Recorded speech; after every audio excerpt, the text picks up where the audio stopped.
날이 갑자기 확 추워졌죠.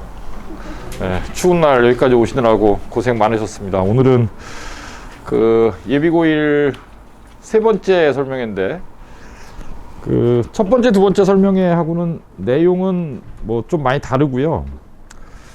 그 고등학교 들어가기 전에 중3 아이들이 이제 주로 해야 될 일이 뭐냐, 이런 거에 좀 초점을 맞추고 좀 진행을 해보려고 합니다. 고등학교 선택하고.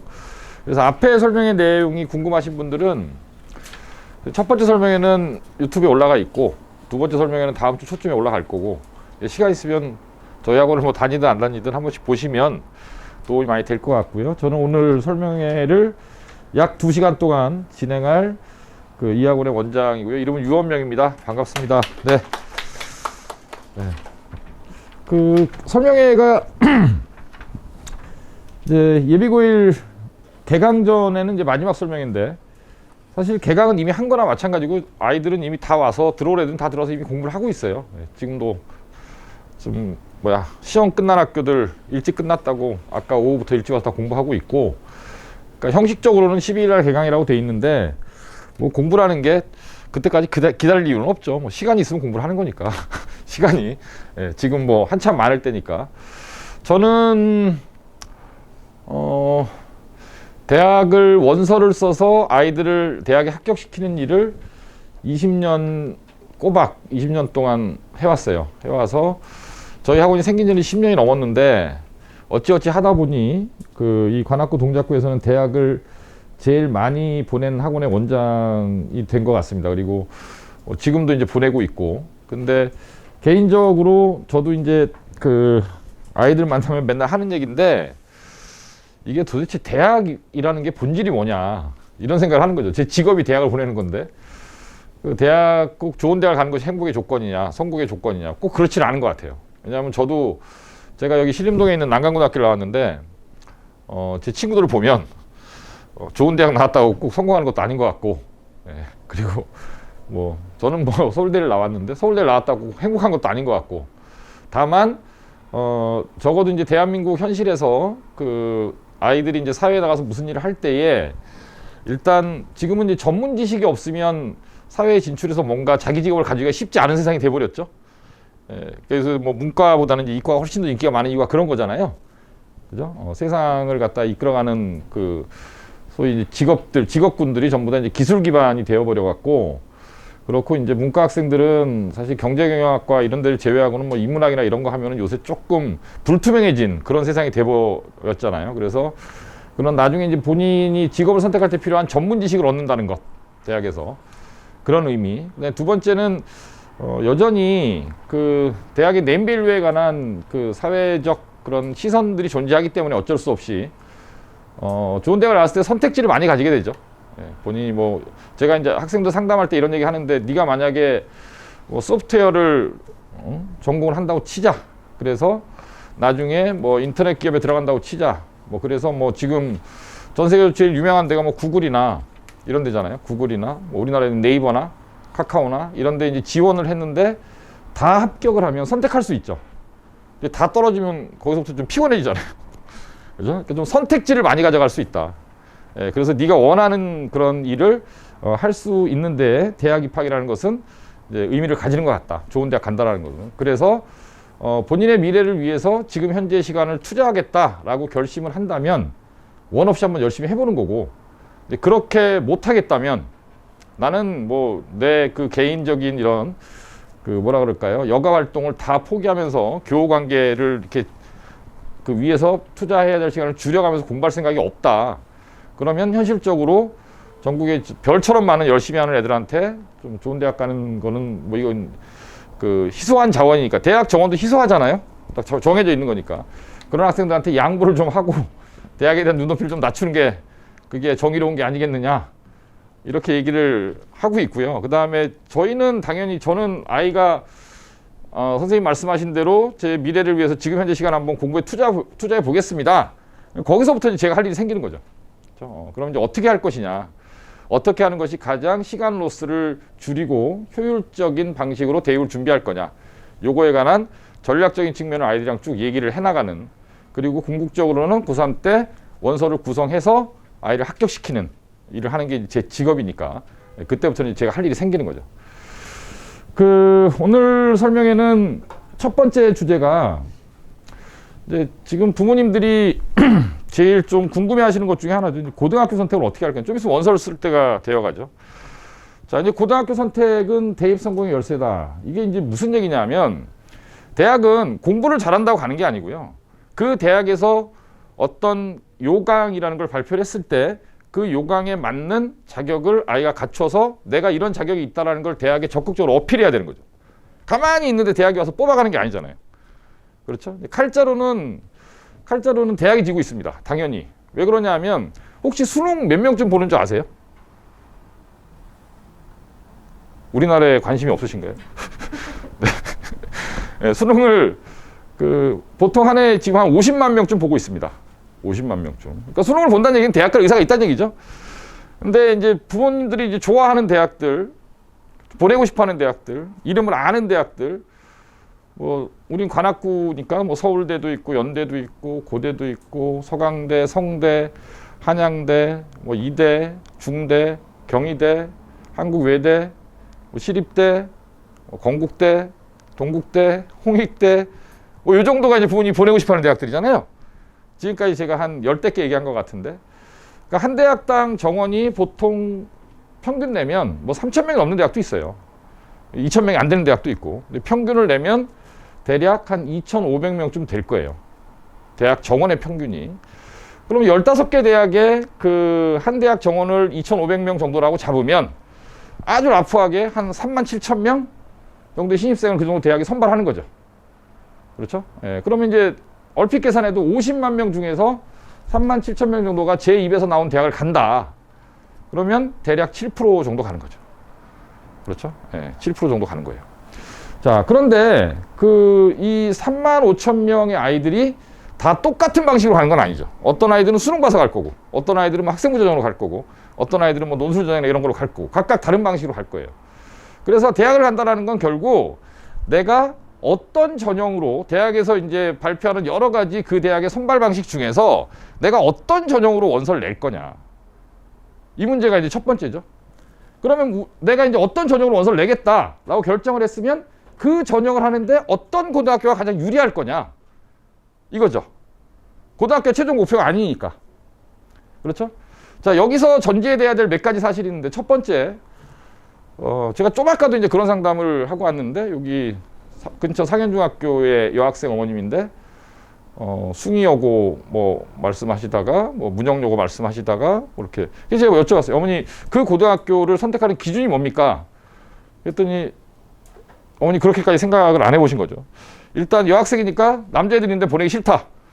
뭐 딸 가진 부모 입장에서 충분히 충분히 할 수 있는 생각이죠. 근데 이제 어떤 뭐 무슨 세화여고나 이런 데는 내신 경쟁이 좀 치열해서 좀 덜 치열한 데를 고르다 보니까 이제 이런 여고들이 나오더라. 그런 거죠. 그 다음에 이제 그래서 제가 공학은 생각 안 해보셨습니까? 그랬더니 입결이 별로 안 좋더라. 그러니까 입결이 안 좋다라는 건 이제 고등학교가 이제 실적들을 갖다가 이제 대학 입시 실적들을 발표를 하는데 그게 별로 이제 시원찮더라. 그런 거죠. 그래서 이제 이런 것들이죠. 부모님들이 그걸 학교를 바라보는 관점은. 근데 제가 아까 말씀드린 대로 어떤 전형을 할 거냐에 따라서 고등학교 선택 유불리가 달라진다. 그러면 우리가 관악구 동작구에 살면서 소위 말하는 수시에서 학생부 전형을 안 할 이유는 별로 없습니다. 왜죠? 내신 따기가 쉬우니까요. 상대적으로. 서초광남권이나 이런 데보다는, 뭐 자사특목보다는 이 동네에 있는 고등학교는 내신 따기가 상대적으로 쉬워요. 상대적으로 쉽기 때문에 수시에서 이제 거의 수시의 입학 정원의 거의 대부분을 차지하고 있는 학생부 기반 전형. 학생부 기반 전형이라는 건 뭐 교과 전형, 뭐 종합 전형 이렇게 표현을 하지만 기본적으로 내신 베이스가 있어야 되는 거죠. 내신을 위주로 하는 전형을 선택 안 할 이유는 없다. 그런 거죠. 이게 첫 번째 기준이고.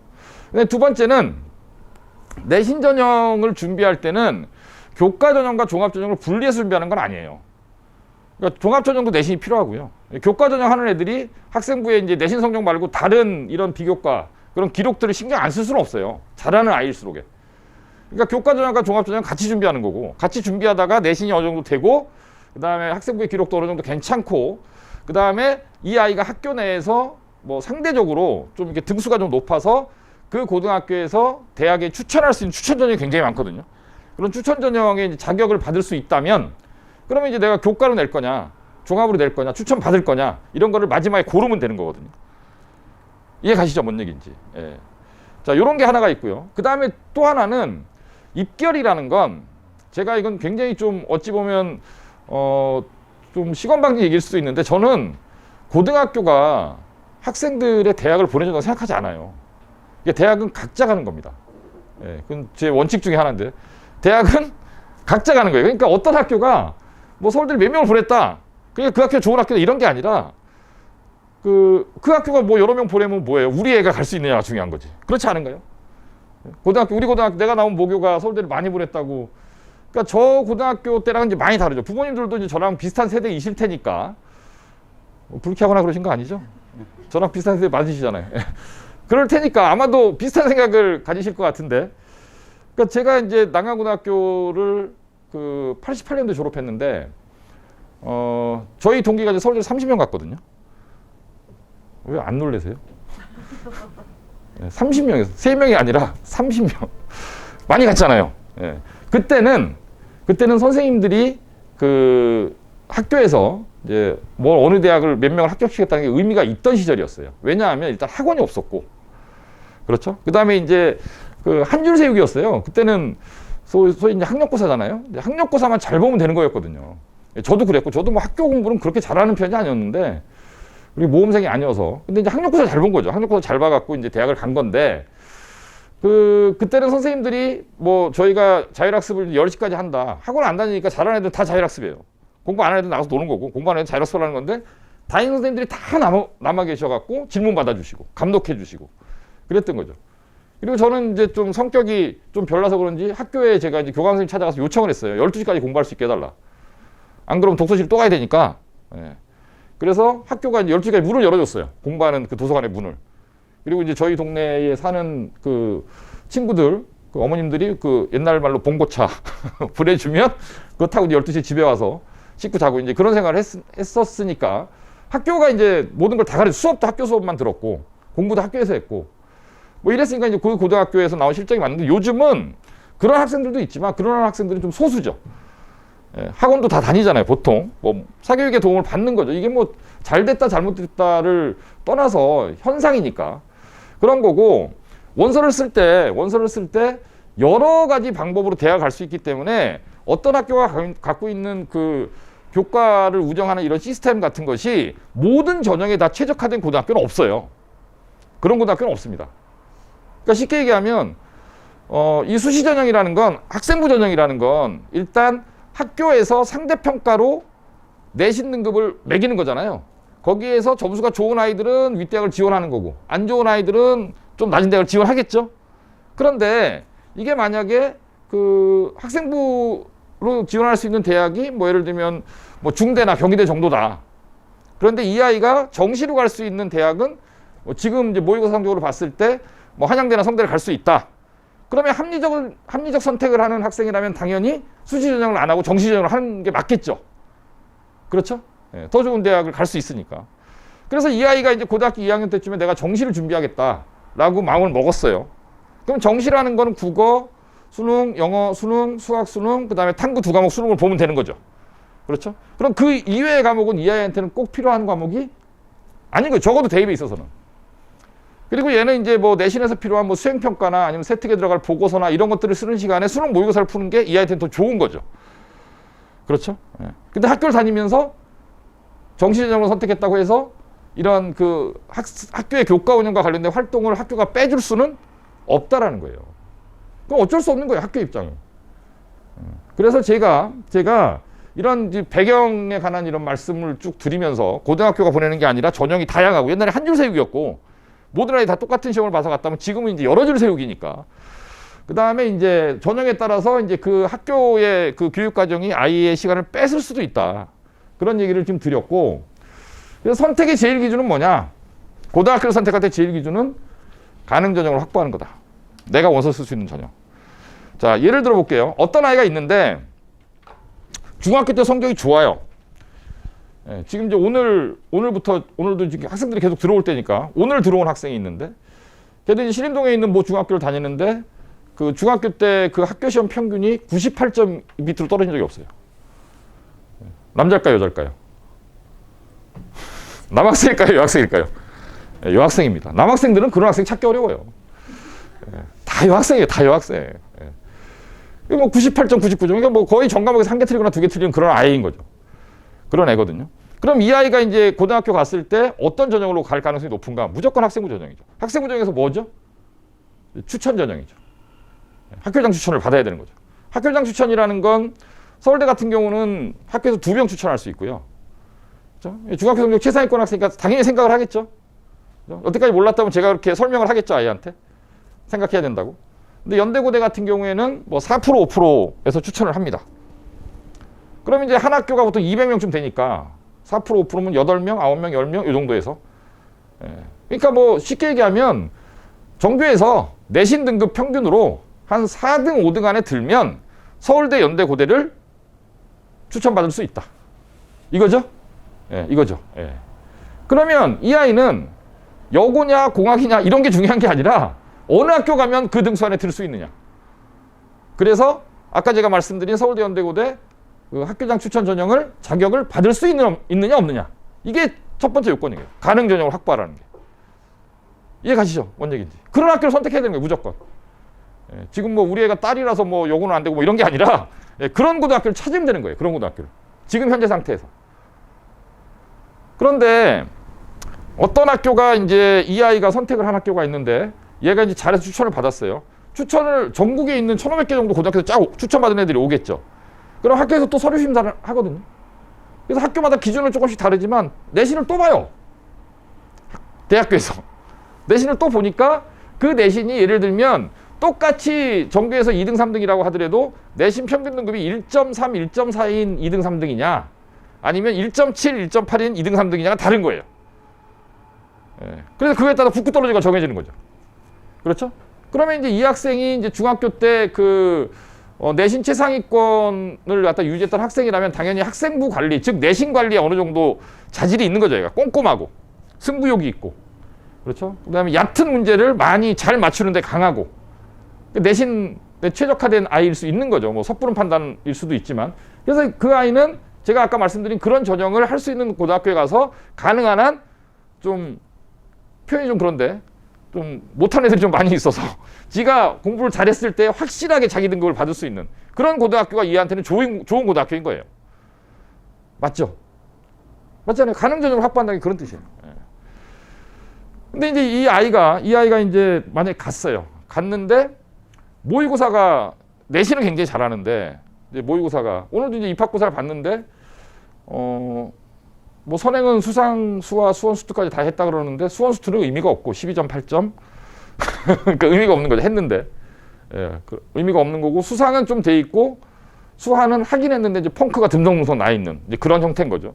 그러니까 좀 선행은 했지만 좀 내신에 좀 최적화된 아이라서 좀 선행이 좀 약간은 허점이 많은 선행을 한 것 같아요. 이제 메꿔줘야죠. 앞으로 이제 공부 시키면 되는 거니까. 그래서 이 아이가 이제 그 고등선행의 이제 1단계 정도 되는 것들은 어느 정도 메꿔줬다고 가정했는데 이 아이가 고등학교 들어가서 이제 수능 모의고사를 딱 보면 그것도 얘기가 달라요. 이런 내신 정도의 수준을 잘 푸는 문제하고 깊은 문제를 잘 푸는 문제는 또 다르거든요. 그래서 얘가 이제 모의고사를 봤는데 또 등급이 안 나와. 그래서 뭐 예를 들면 최저 달성 가능성이 약간 좀 예측이 좀 불가능하다. 불안하다. 그러니까 최저라는 건 그 교과 전형에서 이제 수능 그 등급을 한 2-3개 정도를 2등급 정도를 갖고 와라라고 대학에서 요구하는 건데 그게 아니 뭐 그렇게 공부 잘하는 애가 수능 2개 2등급 못 받겠어. 근데 그러고 최저를 못 맞추는 애들 생각보다 많아요. 그래서 만약에 최저가 불안하다면 이 아이는 이제 교과만 보는 그러니까 수능 최저가 없는 아니면 낮은 그런 대학을 선택을 해야겠죠. 그러면 그럴수록 이런 뭐 교과의 내신 평균의 중요성이 훨씬 더 커지는 거죠. 최저가 없다는 얘기는 교과가 그만큼 숫자가 낮아야 된다는 뜻이에요. 최저가 있다는 얘기는 내신이 좀 안 좋아도 최저를 못 맞추는 애들이 많기 때문에 커트라인이 좀 떨어진다는 얘기고 수능 최저를 안 보는 대학은 오로지 내신만 갖고 뽑기 때문에 교과 컷이 이제 올라가죠. 굉장히 낮은 그 평균 등급을 맞아야 합격이 가능하다는 얘기죠. 근데 그런 거를 아이를 일주일, 2주일 정도 보면서 예측하는 거예요. 이 아이는 어떤 전형이 맞을까? 어떤 전형까지 할 수 있을까? 그런 걸 보면서 이 아이한테 맞는 고등학교를 추천해 주는 거죠. 이해 가세요? 뭔 얘기인지. 예. 제일 중요한 건 어느 고등학교 명문고다 이런 게 아니라니까요. 그 고등학교가 대학을 몇 명을 보냈냐 이런 게 아니고, 왜냐하면 학교가 보낸 게 아니라니까. 정확하게는 아이가 간 거지. 어떤 아이가 거기 대학교를 갔는데 그 아이가 그 고등학교를 다녔던 거죠. 그게 맞는 표현이에요. 자, 그래서 이제 고등학교 선택의 기준은 이거다. 가능 전형, 이건 이제 애들마다 조금씩 다르겠죠, 차이가. 자, 그래서 이제 이런 가능 전형을 그 확보한다라는 면에서 요걸 갖다 강론으로 좀 들여다보면 제가 좀 아까 말씀드린 게 학생의 역량을 파악하는 거죠. 얘가 어느 정도 시험까지, 어느 정도 난이도의 시험까지를 그 내신이든 수능이든 할 수 있느냐. 그 다음에 그걸 이제 해갖고 그 내신을 어느 정도 등급까지 맞춰낼 수 있느냐. 내신 달성 가능성이죠. 그걸 예측하는 거고. 난이도를 고려해야죠. 학교에 따라서는 문제가 어려운 학교도 있고요. 그러니까 이게 제가 가능하면 이제 고등학교 얘기는 좀 안 하려고 하는데, 그러니까 요번 중간고사 2학기 중간고사에 요 근처에 있는 어느 고등학교 시험 문제인데 저희 아이가 수학을 99점 맞았어요. 잘했죠. 근데 2등급이에요. 너무 쉽게 낸 거예요. 너무 쉽게 냈어요. 근데 이 아이가 그 영어는 이제 지필이 60점 만점이었는데 60점 만점에 30몇 점 맞았어요. 너무 어렵게 낸 거예요, 영어를. 예. 그래서 이게 3등급인가? 그러니까 거의 절반 조금 더 맞으니까 3등급이 되더라고요. 그러니까 이 고등학교의 그 내신 문제 출제라는 게 가끔은 이래요, 가끔은. 난이도 조절을 잘 못하는 경우가 있거든요.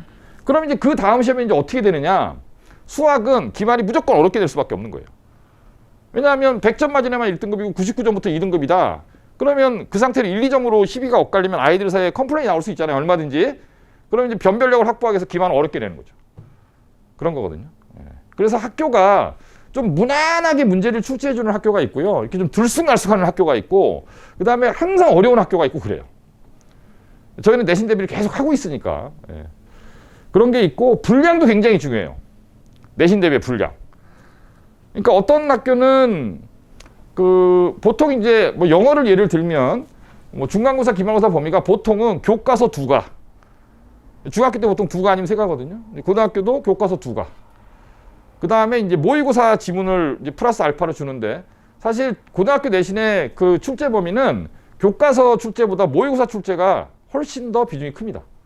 근데 그 모의고사 지문을 20개 정도 주는 학교가 있고 50개 주는 학교가 있고 다르죠. 이 범위가 좀 이렇게 빡세다라는 학교일수록 범위가 많아요. 범위가 많다는 얘기는 내신 대비 때만 열심히 해서 좋은 내신을 받을 가능성이 줄어든다는 뜻이죠. 그러니까 범위가 좀 작으면 내신 때 그냥 집중해서 하면 딸 수가 있는 거고요. 범위가 너무 많아버리면 이거는 그 시간대에 다 할 수가 없어요. 그러니까 원래 잘하는 애가 시험을 잘 볼 수밖에 없는. 제가 이제 저 강북에 있는 모 여고인데 그 여고 아이 내신 대비를 해준 적이 있는데, 걔네는 다른 학교, 여고예요, 여고. 근데 다른 학교에 비해서 영어 내신 범위가 한 3배, 4배 많아요. 3배, 4배 많아요. 근데 제가 그 아이가 저희 학원에 강북에 있는 여고니까 저희 학원에 많지 않은 학교일 거잖아요. 한 명이니까 저희는 한 명이더라도 저희 아이면 내신 대비 다 해주는데 제가 했거든요. 제가 했는데 4등급을 맞았어요. 어머님이 저한테 원장님이 직접 했는데 4등급이 뭐냐. 근데 이 아이가 중학교에서는 공부를 곧잘 한 아이인데 영어는 중학교에서 곧잘 했다라는 것만 갖고 그 정도의 이제 영어 상위권 애들이 모여있는 데 가서 이걸 갖다 극복하기가 굉장히 어려워요. 그러니까 원래 잘하지 않으면. 근데 범위가 너무 많아져 버리니까 시험 기간에 영어 공부한다고 시간을 너무 많이 쓰니까 이과인데. 근데 아무리 열심히 해도 4등급이에요. 아무리 열심히 해도. 그 이상 맞추기가 어려워요. 원래 갖고 있는 영어의 기반 능력 차이가 너무 많이 나기 때문에 범위가 넓어지면 어떻게 할 수가 없다는 거죠. 어느 정도 난이도냐 하면, 제가 이제 이 아이의 그 영어 내신 해주면서 전 지문을 다 이렇게 하나씩 다 공부를 시켜줬을 거잖아요. 그럼 저도 내용을 다 알잖아요. 같이 공부를 했으니까. 근데 제가 시험 끝난 다음에 시험지 갖고 제가 풀어봤어요. 근데 시간 안에 제가 다 못 풀었어요. 다 풀 수가 없어요. 그만큼 그 문제 하나하나당 들어가는 시간도 굉장히 많고 준비해야 될 시간도 굉장히 많이 필요하고 거의 지문을 다 외우지 않으면 그 시간에 다 풀어낼 수 없는. 그럼 그 학교는 왜 그렇게 출제를 하느냐? 그렇게 출제하지 않으면 변별력이 안 생기는 거죠. 그 영어가 어렸을 때부터 뭐 영어 유치원 나오고 초등학교 때부터 계속 어학원 다니고 막 그런 애들이 많잖아요. 주변에 많이 있잖아요. 이제 그리고 뭐 어렸을 때 뭐 외국 나갔다 온 애들도 있고 막 그런 아이들이 그 약간 좀 기계적인 트레이닝을 받는 거죠. 내신과 관련된 문법 트레이닝을 받고 중학교 2학년, 3학년 때 한 2년 동안 그리고 나서 다 되는 거예요. 말하기도 되고 어휘도 충분히 알고 있고 영어 문장 읽는데 막힘없이 금방금방 읽어내고 문법도 돼 있고 그런 애들이 그런 여고에 가면 한 20%는 있는 거예요. 20%가 있다는 건 무슨 뜻이냐? 4%까지 1등급, 7%까지 2등급, 그 다음에 12%까지 3등급이니까 23%까지 3등급이거든요. 그런 애들로 20%가 차는 거예요. 그럼 얘는 정말 열심히 해서 4등급이고 그 벽을 깨는 게 어렵다. 그래서 고등학교 선택을 그렇게 함부로 하시면 안 됩니다. 굉장히 아까 제가 첫 제목이 뭐냐면 대입 선곡의 핵심이라고 열쇠라고 제가 썼는데 고등학교 선택은 굉장히 예민하게 해야 돼요. 중요합니다. 아주. 그래서 이제 그 난이도를 고려해야 되고 그다음에 경쟁 구도를 고려한다는 건 무슨 뜻이냐면 쏠리죠. 잘하는 애들이. 그런 학교들이 있거든요. 그다음에 또 수행도 요새 이제 애들이 수행 때문에 거의 죽어갈 때인데 기말고사 직전에 수행이 막 쏟아져 나오거든요. 그러니까 이제 수행의 숫자. 수행평가가 많다라는 거는 그 내신 기간 동안에 수행평가하고 시간을 굉장히 많이 뺏긴다 뜻이죠. 그렇죠? 그래서 수행의 개수, 그 다음에 수행의 하나하나에 들어가는 어떤 투자 시간. 수행이 많은 게 유리하냐, 적은 게 유리하냐. 제 생각에는 수행이 많은 게 유리한 학생은 없어요. 수행이 적은 학교, 좋은 학교예요. 개수는 뭐 많더라도, 그러니까 이 수행이 적은 게 좋은 학교라는 건 무슨 뜻이냐면 기본적으로 해야 될 건 적은데 플러스 알파는 자기가 더 하면 되니까. 세특에 들어갈 수 있는 플러스 알파는 자기가 더 하면 되기 때문에 그러니까 원래 해야 되는 게 너무 많으면 아이가 그 내신 대비 기간 동안에 뺏기는 시간이 굉장히 많게 됩니다. 이런 것도 고려해야 되고요. 어떤 어머님은 이런 얘기 하시더라고요. 우리 아이가 그 공부를 좀 성실하게는 하는 편인데 엄마가 이제 일을 하는데 늦게 끝나신대요. 그래서 이제 관리를 엄마가 좀 해줄 수가 없어서 기숙사 학교로 보내겠다. 그래서 제가 절대 안 된다 그랬어요. 왜 안 된다 그랬냐면 그 학생을 제가 이제 입학고사를 봤는데 되게 열심히 하는 아이 같은데 이제 선행 정도가 굉장히 얕고요. 공부가 얕게 돼 있어요. 근데 이제 기숙사를 학교를 딱 갔는데 얘가 들어가서 뭐가 문제가 생길 거잖아요. 진행하다 보면. 근데 그 문제를 해결해 줄 방법이 없어요. 학교에서 못 나오잖아요. 학원을 보낼 수가 없다는 얘기죠. 쉽게 얘기하면. 그래서 그렇게 보내면 그러니까 이게 그 뭔가 그런 그 기숙 형태 자사고를 보내려면 준비가 굉장히 잘 돼 있어야 돼요. 거기 딱 들어가자마자 1학년 때부터 딱 경쟁력을 가질 수 있는 그런 상태에서 그런 고등학교를 보내야지 그런 준비가 안 돼 있는 상태에서 보내면 얘가 예를 들면 내신 등급 1학년 때 안 나왔어요. 그럼 완전히 꼬입니다. 그때부터. 꼬여요. 내신 등급이 안 나와요. 그럼 내신 등급이 안 나오는데 뭐 수능 뭐 모의고사니 아니면 2학년 걸 선행을 한다라든가 이런 건 불가능하죠. 눈앞에 내신만 보게 되는 거죠. 근데 눈앞에 내신은 계속 또 안 나와요. 그러면 이제 1학년 마치고 2학년 1학기 맞추면 사실 학생부 전형으로 갈 수 있는 대학은 굉장히 낮은 대학밖에 안 남게 되고 그러면 정시 생각을 해야 되는데 정시 생각을 하려면 수능 공부를 해야 되는데 몸이 묶여 있잖아요. 학교에. 그러니까 이도저도 못하게 되는 그런 일이 생기는 거죠. 그래서 고등학교 선택은 굉장히 중요하다. 그 다음에 이제 고1 내신과 고2 내신 이것도 이제 제가 설명할 때마다 포인트로 잡는 건데 이게 입시를 진행할 때 제일 어려운 게 이런 거거든요. 그러니까 1학년 내신만 보고 가다가는 2학년 때 문제가 생기는데 그렇죠? 대학의 입장은 대학은 내신을 뭐 몇 학년 걸 몇 프로 반영하겠다 이런 입장을 명확하게 안 밝히는 데도 있고요. 아니면 고1 내신, 고2 내신, 고3 내신을 다 똑같이 반영하겠다라고 밝히는 대학이 있고 고1 내신은 한 20%, 고2 내신 40%, 고3 내신 40% 이렇게 반영하겠다 이런 대학이 있는데 고2 내신을 바라보는 대학의 관점은 1학년 내신보다는 당연히 보다 비중을 둘 수밖에 없어요. 왜 그러냐면 1학년은 공통교육과정이라 그래서 문과, 이과 선택이 없는 상태 다 똑같은 과목을 배우는 거고 고2 때부터는 전공과 관련된 것을 배우게 될 것이니까 아무래도 대학의 입장에서는 전공 관련성 있는 과목의 내신을 더 많이 볼 수밖에 없고 세특도 당연히 그걸 들여다볼 수밖에 없고 그런데 이게 이제 지금 중3 아이들한테 중3 학생들한테 고등학교 입학하기 전에는 11월, 12월, 1월, 2월이라는 정말 그 아이들의 인생에 다시 오지 않는 공부할 수 있는 어마어마한 시간이 있는 4개월이 있는 거죠. 지금 기말고사 거의 다 끝났잖아요. 기말고사 끝난 상태에서 중3 아이들이 학교 가면 뭘 할까요? 뭐 해요 요새? 기말고사 끝난 애들? 모르세요? 네, 그렇죠. 뮤지컬 준비. 아니면 어떤 선생님은 영화를 틀어주는 선생님도 계시고 하루 종일 뮤지컬 준비하시는 않을 거니까 그냥 책 읽어라 이런 선생님도 계시고 그게 사실 그게 다 시간이잖아. 공부할 수 있는 시간. 그렇죠? 예. 그 다음에 좀 있으면 그 체험학습 같은 것도 많이 가요. 그리고 어떨 때는 1시에 끝나요, 애들이. 예. 그래서 공부할 시간이 굉장히 많다라는 거예요. 시험에 대한 압박이 끝났으니까. 그리고 방학을 하면 그건 뭐 말할 필요도 없죠. 방학 숙제가 있어요, 뭐가 있어요? 아무것도 없잖아요. 그러니까 11월, 12월, 1월, 2월은 사실은 중3 아이들한테는 공부를 할 수 있는 최적의 시기예요. 너무너무 이 4개월 동안 이 공부량이 내년 1년 동안 공부하는 것보다 내년 3월부터 12월까지 공부하는 양보다 한 2배 이상 많을걸요. 자기 시간이 그렇게 많기 때문에. 그래서 11월, 12월, 1월, 2월을 공부를 안 하겠다는 얘기는 대학을 안 가겠다는 얘기예요. 왜? 딴 애들이 하기 때문에. 남들은 다 뛰고 있는데 혼자 안 뛰고 그러면 대학을 안 가겠다. 안 가면 돼요. 그리고 또 안 가면 되는 거지 뭐. 근데 문제는 이제 공부를 안 하면서 좋은 대학 가겠다라는 굉장히 이율배반적이고 불안당 같은 생각을 하니까 문제인 건데, 자, 그래서 고등학교 1학년 들어가기 전에 이 4개월이라는 황금 같은 시간이 있으니까 애들이 수학상 뭐 이런 거 열심히 할 거잖아요. 그렇죠? 뭐 고1 내신에 나오는 국어 작품들 다 읽을 거고 막 할 거예요. 통합과학도 할 거고. 그런데 고1에서 고2 넘어갈 때는 이만큼의 시간이 없죠. 그렇죠? 근데 만약 이과를 간다 그러면 고2 때 과목이 이제 수원이 있고 수투가 있고, 보통 이제 그 과학 과목이 어떤 학교는 4개 다 하는데 보통 고등학교는 3개만 하거든요. 물리, 화학, 생명과학, 지구과학이 있다. 그러면 그 어떤 학교를 가든 그 학교의 20% 정도는 고등학교 1학년 때 물리나 화학이나 생명과학이나 지구과학 중에 본인의 선택 과목을 공부를 해갖고 올라오는 거죠. 한 2-3번 정도 해갖고 올라오는 거예요.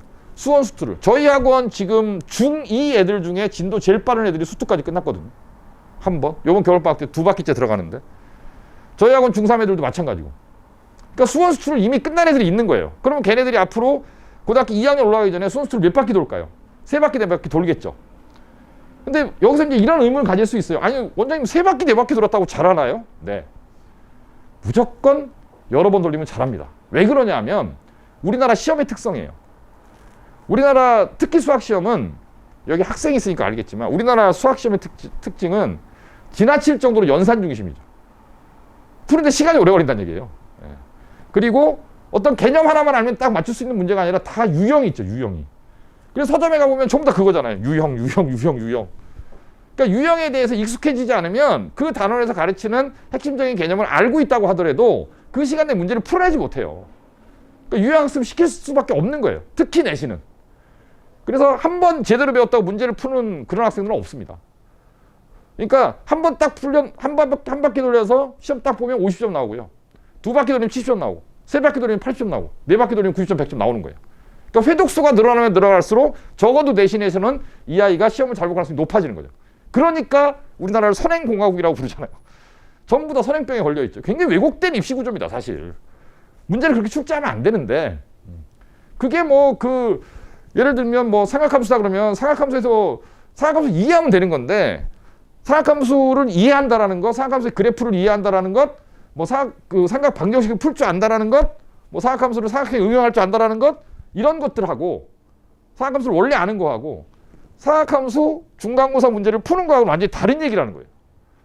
여러 바퀴를 돌려야 돼요. 그래서 이미 지금 중학교 3학년 때부터 수원 수투를 돌리고 있는 애들이랑 2학년 올라가기 전에 그냥 수원 한번 보고 왔다, 이런 애들이랑 같이 시험 보면 무조건 여러 번 하는 애들이 잘 봅니다. 그래서 고등학교 1학년 내년 1년을 전개하면서 아이들 진행시키면서 1학년 내신만 시키면 안 되는 거예요. 2학년 때 벌어질 상황을 미리 예측하고, 아까 말씀드린 대로 대학에서는 1학년 내신보다는 2학년 내신을 더 비중 있게 바라볼 거고, 2학년 그 과정을 이미 중3 때 고1 때 여러 바퀴 하고 온 애들이랑 경쟁을 해서 등급을 받아야 되는 우리의 입장에서는 1학년 때도 2학년 때 학교에서 배우는 거를 안 시킬 방법은 없다. 해야 된다. 이해 가시죠? 맞는 얘기잖아요. 다 그렇게 하고 있고. 그게 맞으니까. 그렇게 하고 있는 거죠. 물리도 해야 되고, 화학도 해야 되고, 생명과학도 해야 되고. 저희 중3 애들도 올 겨울에서 출발시켜요. 저희가 이제 7주 프로그램 이제 개강하면 아예 한 명 한 명 상담 다 하면서 문과인지 이과인지 결정할 거고, 이과를 갔을 경우에 문화생지 중에 뭐 선택할지 다 결정할 거예요. 그래서 12월 마지막 주부터 애별로 다 다른 수업을 적용할 거예요. 물리는 2반, 뭐 화학은 2반, 뭐 생명과학은 2반. 그거 7주 동안 그걸 하는 거예요, 애들이랑. 근데 애가 뭘 선택해야 될지 모르겠다. 그럼 평가해 볼 거고, 아니면 가르쳐 볼 거예요. 중학교 과학 평가해 볼 거고, 그 다음에 이제 아이를 가르쳐 보면 알거든요. 얘가 어떤 과목에 적합한지. 그런 걸 하는 거죠. 그래서 고등학교 1학년 준비하는 동안, 아니, 저희 진행하는 동안에 고등학교 2학년 걸 같이 해야 되는데, 문제는, 지난번 설명회 때도 얘기했는데, 2학년 내신을 동시에 생각해야 되는 게 제 입장인데, 1학년 내신을 못 보면 애가 고만둬 버리니까, 우리나라 엄마들이 얼마나 급해요. 딱 중간고사 못 보면 그냥, 원장님, 애를 몇 개월을 보냈는데, 이렇게 돼버리는 거잖아요. 이게 멀리 보기가 굉장히 어렵다는 거예요. 멀리 보기가. 그러니까 눈앞에 것만 하는 거죠. 그래서 이제 학원들이 보통 보면 1학년 때 애들이 많다가 2학년 때 다 없어지는 거예요. 시험 못 보고 다 나가버리니까. 그러면 이제 학원을 운영하는 사람 입장에서는 그걸 막으려면 1학년 거에 올인할 수밖에 없고. 근데 저는 그렇게는 안 합니다. 절대. 예, 저는 마지막에 원서를 저희가 써서 합격시키는 게 목표인 거지, 이걸 갖다 당장 눈앞에 있는 내신만 잘 보자고 애들 가르치지는 않기 때문에, 예, 다 설명드리고 이렇게 하겠다. 이렇게 진행하는 거고요. 그래서 고1 내신과 고2 내신을 같이 봐야 되는데, 고2 때는 또 무슨 일이 생기냐면, 1학년 때는 다 똑같이 배우니까, 통합과학은 예를 들면 한 학교가 200명이다. 그러면 1등급이 4%니까 8명의 1등급 학생이 나오는 거잖아요. 그런데 2학년 때는 이제 이과 가는 애들만 따로 이제 선택을 할 거니까, 거기서도 물리 선택자, 화학 선택자 이렇게 나뉠 거잖아요. 그럼 이제 그 각 과목을 선택하는 아이들은 몇십 명밖에 안 돼요. 어떤 과목은 뭐 30명, 뭐 어떤 과목은 70명, 80명도 되지만, 어떤 과목은 30명이다 그러면 1등급이 1명이에요. 그러니까 1학년 내신보다 2학년 내신은 떨어지는 게 당연한 거죠. 선행이 안 돼 있으면 무조건 3등급 언더인 거고, 3등급 아래예요. 선행이 안 돼 있으면. 4등급, 5등급 맞는 거고. 그럼 학생부 전형은 없는 거고. 없잖아요. 4등급, 5등급인데 학생부 전형이 어디 있어요? 없지. 그래서 1학년 내신과 2학년 내신을 동시에 고려해야 되고, 인원수도 고려해야 되고, 학교 시험의 난이도도 고려해야 되고, 그 다음에 이제 마지막에는 그 어쨌든 공부를 늦게, 저희 학원에도 이제 ICC라는 저희 학원 프로그램이 있는데, 그게 ICC가 I can 클래스예요. I can. 나는 할 수 있다. 좀 절박하죠. I can. 이제 어떤 학생들이냐면 고등학교 1학년, 2학년 1학기까지 내신을 쭉 진행을 했는데 본인이 목표로 하는 대학을 갈 정도의 내신을 못 받은 아이들. 이미 이제 새 학기가 기록이 됐기 때문에 그건 못 바꾸잖아요. 역사를 못 바, 기록된 역사는 바꿀 수 없으니까 그럼 정시로 전환을 해야 되는 거죠. 근데 오늘도 이제 그 I can 클래스 애들 그 출결 톡방이 있거든요. 거기는 이제 지각도 안 되고 결석도 안 되고 조퇴도 안 되고, 조퇴 안 되고, 너희들은 배수의 진을 치고 공부해야 된다. 수능 올인 맨날 모의고사 공부 시키고 그러는데 애들이 이제 자꾸 지각을 하고 조퇴를 하려고 그러니까 원장한테 직접 허락받고 조퇴를 톡방을 제가 만들었어요. 애들을 다 불러 모아갖고 나한테 직접 보고요. 근데 오늘도 이제 막 올라오는데 체육대회라서 늦게 갈게요. 뭐 모둠 활동이라서 늦게 갈게요. 엄마가 집에서 밥 먹고 가라 그래서 늦게 갈게요. 뭐 이런 거거든요. 근데 사실 좀 학창시절의 추억도 중요하고 학교활동도 중요한데, 지금 어차피 정시로 대학 가는 애가 체육대회가 무슨 의미가 있고 뭐 모둠 활동이 사실 무슨 의미가 있어요. 모둠 활동은 이제 학교의 이제 내신이나 이 학생부사의 기록을 위해서 하는 거지. 그렇죠? 그런 게 힘든 거예요. 그런 게. 그래서 정시로 전환했을 때 이 아이가 수능 공부를 얼마나 할 수 있느냐. 이것도 굉장히 중요한 포인트입니다. 어쨌든 대학은 절반은 수시로 가는 거고 절반은 정시로 가는 거거든요. 수시로 갈 수 있는 대학보다 정시로 갈 수 있는 대학이 더 좋아지면 정시로 턴을 해야 되는데, 어떤 특정 학교는 이게 불가능해요. 그래서 요 근처 여고에 학생 하나, 저희 학원 아이인데 자퇴했어요. 지난주에. 2학년. 왜냐면 얘는 본인이 내신으로 갈 수 있는 대학보다 모의고사로 갈 수 있는 대학이 더 좋거든요. 모의고사 공부를 하고 싶은데 학교의 시간을 내신이나 수행이나 이런 것들 시간을 너무 많이 뺏기니까 아이는 답답하죠. 근데 이게 타협이 안 되는 학교들이 있거든요. 타협이 안 돼. 학교에서 다 모든 아이들을 다 학생부 전형을 해야 된다고 생각하고 모든 프로그램을 다 똑같이 적용하기 때문에 정시 준비하는 애들한테는 시간, 공부 시간 확보가 굉장히 중요한 이슈로 이렇게 떠오르게 되고, 그러면 학교를 그만두는 거죠. 이런 일이 생긴다. 그래서 이런 것도 고려해야 됩니다. 여기 써 있네요. 학교 프로그램의 강제성 정도가 어느 정도냐, 그 다음에 수행, 분량이 어느 정도냐, 이런 것들도 고려. 정시 가능성 있는 애들도 생각보다 많기 때문에 절반은 정시로 가는 거니까. 자, 이런 것들이 그 아까 제가 말씀드린 최초 제목, 고등학교 선택의 제1기준은 가능한 전형을 확보하는 거다. 이걸 강론으로 보면 이 아이한테 맞는 전형에 따라서 학교 시험의 난이도나 선택 과목 인원수나 아니면 수행의 분량이나 뭐 이런 것들을 다 고려해서 이 아이한테 맞는 학교를 추천해 주는 게 맞다. 학생마다 다르다. 근데 대략은 남학생은 아무래도 어디가 유리하고 남고가 유리하고, 일반적으로 그래요. 남학생들은 남고가 유리합니다. 내신은 여학생들이 잘해요. 남학생은 다 도망가야 돼요. 여학생이 없는 곳으로 도망가야 되고요. 예. 여학생들은 거꾸로 남학생들이 필요해요. 특히 이과관 여학생들은 남학생들이 절대적으로 필요합니다. 걔네들이 선택을 해줘야 1등급 명수가 늘어나잖아요. 그렇죠? 그래서 여고보다는 아무래도 그 여학생들보다는 남학생들이 이과 가는 비중이 더 높거든요. 아직은.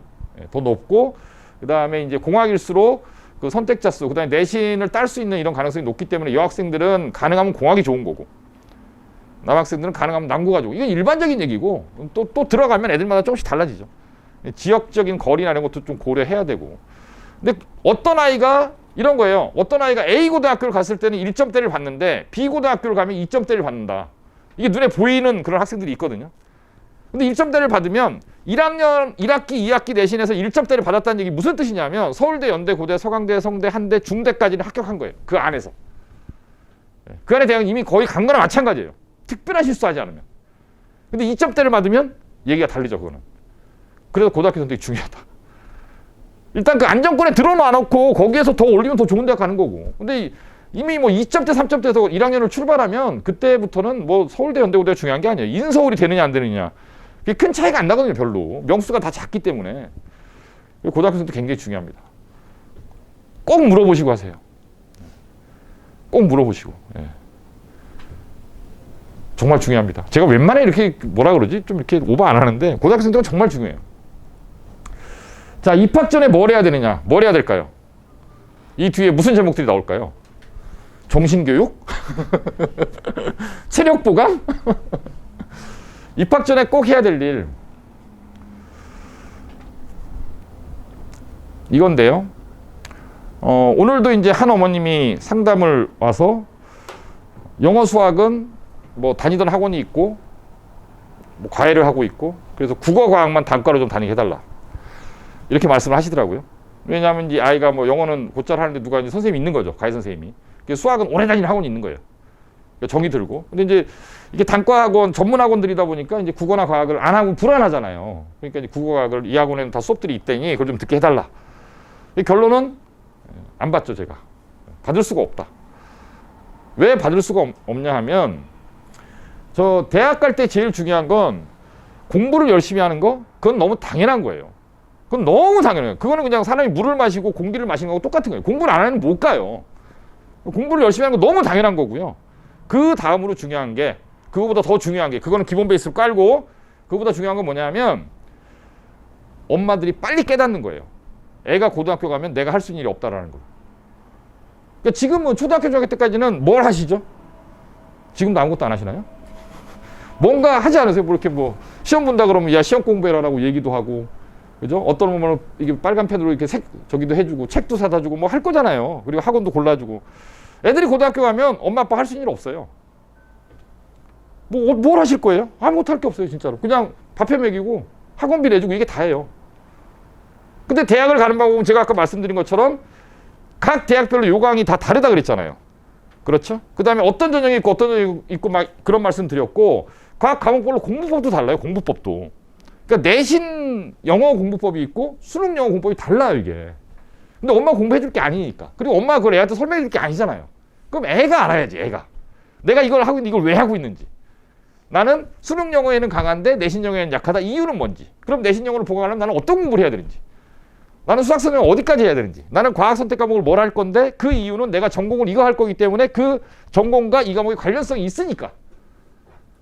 그리고 내가 뭐 어떤 뭐 물리다. 그러면 물리를 갖다가 물리 1을 넘어서 더 깊이 공부를 해야 되는데 이유는 내가 나중에 그 연세대학교에 가서 면접을 볼 건데 거기에서 물어보는 과학 지시문에 그런 내용이 들어있기 때문에 그걸 답변을 하려면 과학을 더 깊게 공부. 이런 걸 애가 알아야 되는 거지. 그래서 학생을 본인이 대학 갈 때 주체로 만들 것. 학생이 입시 전문가가 돼야 된다. 그래서 아까 뭐 국어 수업 듣게 해달라, 과학 수업 듣게 해달라. 이제 그런 학생들은 우리가 그런 걸 해줄 수가 없기 때문에 아이들이 들어오면 거의 매주 설명해요, 학생들한테. 계속 설명합니다. 여기서도 하고 여기서도 하고. 뭐 이렇게 문과이과 나눠서도 하고 선배들도 와서 자기 경험담도 얘기해주고 그 다음에 세특 같은 것도 고등학교 1학년에 이제 학생부에 기록되는 여러 가지 항목들을 갖다가 직접 그 스캔해서 보여주는 거죠. 우리 합격생들의 학생부를 보여주면서 뭐 통합과학의 세특은 이렇게 쓰는 거다. 영어는 이렇게 쓰는 거다. 학교에서 가면 이런 일이 벌어진다. 이런 수행이 나오면 거기에다 플러스 알파로 네가 이런 걸 하면 된다. 이런 걸 아이들한테 계속 교육을 하는 거예요. 학생이 전문가가 되지 않으면 대입 성공은 없습니다. 그런데 왜 학부모 설명회를 할까요? 왜? 학생이 대입 전문가가 돼야 되는데 이 사실을 알게 하기 위해서 엄마가 할 수 있는 일이 없다라는 걸 알게 하려고 설명을 하는 거죠, 사실은. 자, 그래서 저희가 이제 더 체인지 프로젝트 안에 이제 이런 내용이 들어가 있는데 설명에 이제 예시를 좀 볼게요. 뭐 이런 걸 하는 거예요. 학생들을 중3 학생들을 모아놓고 대입 수시 전형 이해하기.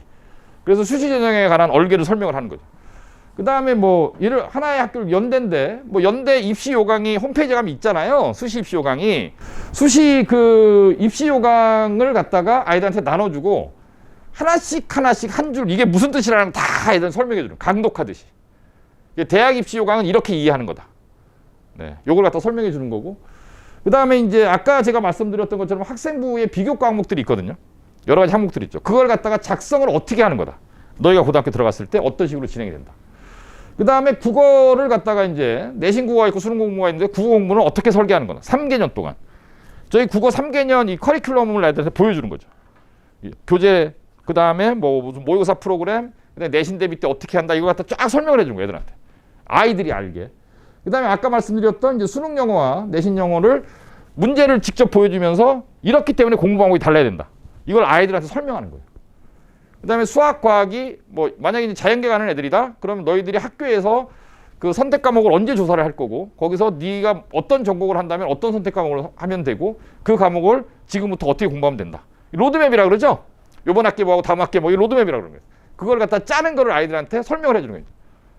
그래서 시기마다 저희가 수업을 딱딱 이렇게 세팅을 해주면 아이가 이제 공부를 하는데 내가 이걸 왜 하는지 알게 하게 만드는 거. 이런 게 이제 학생 설명이에요. 그걸 계속 하는 거예요. 지금부터 2월 말까지. 계속 합니다. 계속. 그 다음에 이제 뭐 예를 들면 뭐 인문계에 갈 아이들은 인문계 그 본인이 이제 지원하고 싶은 대학들이 있을 거잖아요. 뭐 서울대도 있고 연대도 있고 뭐 한양대도 있고 중대도 있고 막 있을 거잖아요. 그러면은 그 학교들의 면접 문제를 띄워놓고 면접 문제를 같이 풀어요, 애들이랑. 그러면서 너희들이 그 책을 꾸준히 읽어야 되는 이유가 뭐다. 이해가시죠? 책을 꾸준히 읽어야 되는 이유가 여기서 이제 제시문에서 이런 게 나오는데 이게 교과 내용만, 교과서만 공부해서는 이게 이해하기가 너무 어려운 것이니 평상시에 시사에 관한 관심도 가지고 소위 말하는 인문학 독서를 해야 된다. 이런 필요성을 제시문 분석을 통해서 아이들한테 가르쳐 주는 거죠. 그런 설명회도 하고. 그러니까 학생을 입시 전문가로 만드는 게 지금 고등학교 입학 전에 해야 되는 일이에요. 제일 중요한 일. 그래야 뭐가 되죠? 동기부여가 돼요. 그래야 본인이 이걸 왜 하는지를 알고 하게 돼요. 엄마가 학원 가 이렇게 해서 되는 게 아니에요. 오늘도 상담한 얘기를 많이 하는데 오늘도 상담한 어떤 어머님이 방학 때는 몇 시에 하나요? 방학 때는 8시 50분에 옵니다. 매일요? 네. 몇 시까지 하나요? 빨리 가는 애들은 밤에 10시 가고요. 늦게 가는 애들은 11시 반까지 합니다. 매일요? 네. 토요일도요? 네. 그렇게 애들이 공부를 하나요? 아니요. 그거는 모든 아이들이 그렇게 공부를 할 수는 없죠. 본인이 선택하는 거죠. 그렇죠? 본인이 선택하는 거예요, 그거는. 그럼 엄마가 뭐, 야, 가서, 거기 가서 8시 50분까지 가서 밤 10시까지 공부하고 와. 이런다고 애들이 말을 들을까요? 말을 듣는 아이면 그 아이는 나중에 성공 가능성이 없어요. 아이는 자기 생각이 있어야 돼. 자기가 결정해야 돼. 그렇죠? 낮죠, 성공 가능성이. 엄마가 등 떠밀어서 아이가 뭘 하고 있다면 16살이면 다 컸어요, 사실. 아직 애기 같지만 말 들어요, 애들? 이미 잘 안 듣지 않아요? 잘 안 들어요. 중학교 한 2학년 되면 이제 슬슬 뺀질말 안 듣고 중3 되면 안 듣죠, 이제. 그러니까 이제 본인이 학생 본인이 결정하게 하고 왜 그런지를 이해하게 하고 거기까지 갔으면 그 다음 단계는 대입에서 이렇게 요구되는 이런 전형 요소들을 본인이 왜 공부해야 되는지를 깨닫고 그 수업을 들어도 이 수업이 어떤 의미가 있는지를 깨달아서 공부를 하게 만드는 게 훨씬 더 성공 가능성을 높이는 거지. 엄마가 뭐 너 진명원 가면 핸드폰 바꿔줄게 뭐 이런 거 갖고는 안 된다는 거예요. 이런 거 갖고는 안 돼요, 절대. 그렇다. 그다음에 두 번째로 해야 되는 일은 뭐냐? 독서인데 사실 독서는 모든 것의 중심입니다. 모든 것의 중심이고요. 그 수행도 이제 책을 갖다 이제 본인이 선택해서 읽어오라는 수행도 있거든요. 그다음에 이제 비교과 기록 같은 거 할 때도 세특 같은 거 기록 같은 거 할 때도 그 과목과 관련된 독서 이런 것들이 굉장히 많이 들어가죠. 그다음에 제일 중요한 건 대학별 고사인데 제가 이제 12월 달 설명회를 하거든요. 12월 달 이제 방학 전에 또 설명회를 하는데 그때는 이제 대입을 좀 깊게 들어가요. 그때 12월 설명회 할 때 제가 꼭 하는 게 뭐냐면 이 대학별고사 문제를 띄워놓고 부모님들한테 풀어드리는 거예요. 같이 읽으면서. 풀어드리는데 면접 문제의 수준이 이렇다. 이게 면접 그러면 무슨 느낌이 드세요? 면접. 태어나서 면접 보신 적 있나요? 취업할 때? 대학 갈 때? 뭐 할 때? 상견례 할 때? 시부모님한테 면접? 뭐 어쨌든 면접 그러면 우리가 굉장히 좀 심플하게 느껴져요. 그렇죠? 뭐 아버지 뭐 하시냐? 뭐 이런 거? 어디 사냐? 대학 입시 면접은 그런 면접이 아니라 대학 입시 면접은 시험이에요. 시험. 제시문을 줘요. 제시문을 딱 주고 그걸 읽는 거예요. 얘가. 읽고 한 줄 한 줄 내용을 다 파악하는 거죠. 그리고 그 제시문을 갖고 교수님이 그 제시문에 기반해서 질문을 하려면 거기에 답변하는 거예요. 추가 질문이 나오면 또 답변하는 거고. 그러면 대학은 당연히 어떤 아이들을 뽑고 싶어 하냐면 이과든 문과든 간에 특정 그런 그 전공에서 필요한 것만 딱 아는, 그러니까 쉽게 얘기하면 수학만 잘하는 그런 애들보다는 그걸 이제 편의상 그걸 다 기능인이라고 표현할게요. 특정 기능을 갖고 있는 애들. 그런 애들보다는 지식인을 뽑고 싶어 하죠. 그렇죠? 그러니까 이과생이라고 하더라도 문과적 소양이 있고 사회 문제에 관심이 있고 대한민국 사회 발전에 기여할 수 있는 소양을 갖고 있는 애들을 뽑고 싶어 하죠. 그런 질문을 했을 때 거기에 대한 답변의 수준이 완전히 다르죠. 책을 많이 읽은 아이와 그렇지 않은 아이는. 평상시에 책을 꾸준히 읽지 않으면 교수님 앞에 가서 소위 말하는 지적인 답변을 하기가 어려워요. 첫 번째는 배경지식이 딸리고요. 배경지식이 딸려요. 자기 생각. 두 번째는 이제 그 어떤 답변의 논리성이나 이런 것들인데 좋은 글을 많이 읽는 것이 사실은 논리력을 키우는 가장 좋은 방법이에요. 좋은 글을 많이 읽는. 그래서 독서는 꾸준히 시켜야 됩니다. 근데 애들은 공부해 그럼 뭐 하죠? 수학 공부해요. 또 공부해 그러면 뭐 하죠? 영어 공부하겠죠. 이과 애들은 과학 공부할 거고. 또 공부해 그러면 국어 공부하는데 거기까지 시간이 잘 안 나오니까 국어 공부 잘 안 하죠. 그리고 또 공부해 그러면 그 다음에 책 읽어 그러면 시간이 나오면 책을 읽는데 시간이 절대 안 남기 때문에 책을 안 읽어요. 그래서 지금부터는 책도 정해놓고 읽혀야 돼요. 지금까지는 굉장히 자유롭게 읽혀요. 중학교 때는 막 자유롭게 읽히잖아요. 도서관도 가게 하고 막 그러는데 지금부터는 그럴 여가가 없어요. 꼭 읽어야 되는 책은 정해놓고 읽어야 돼요. 그래서 일주일에 뭐 한 200페이지씩은 꼬박꼬박 읽게 만들어야 돼요. 그래서 저희는 그런 수업도 합니다. 그런 수업을 이클래스라고 부르는데 이클래스라는 건 제가 만든 이름인데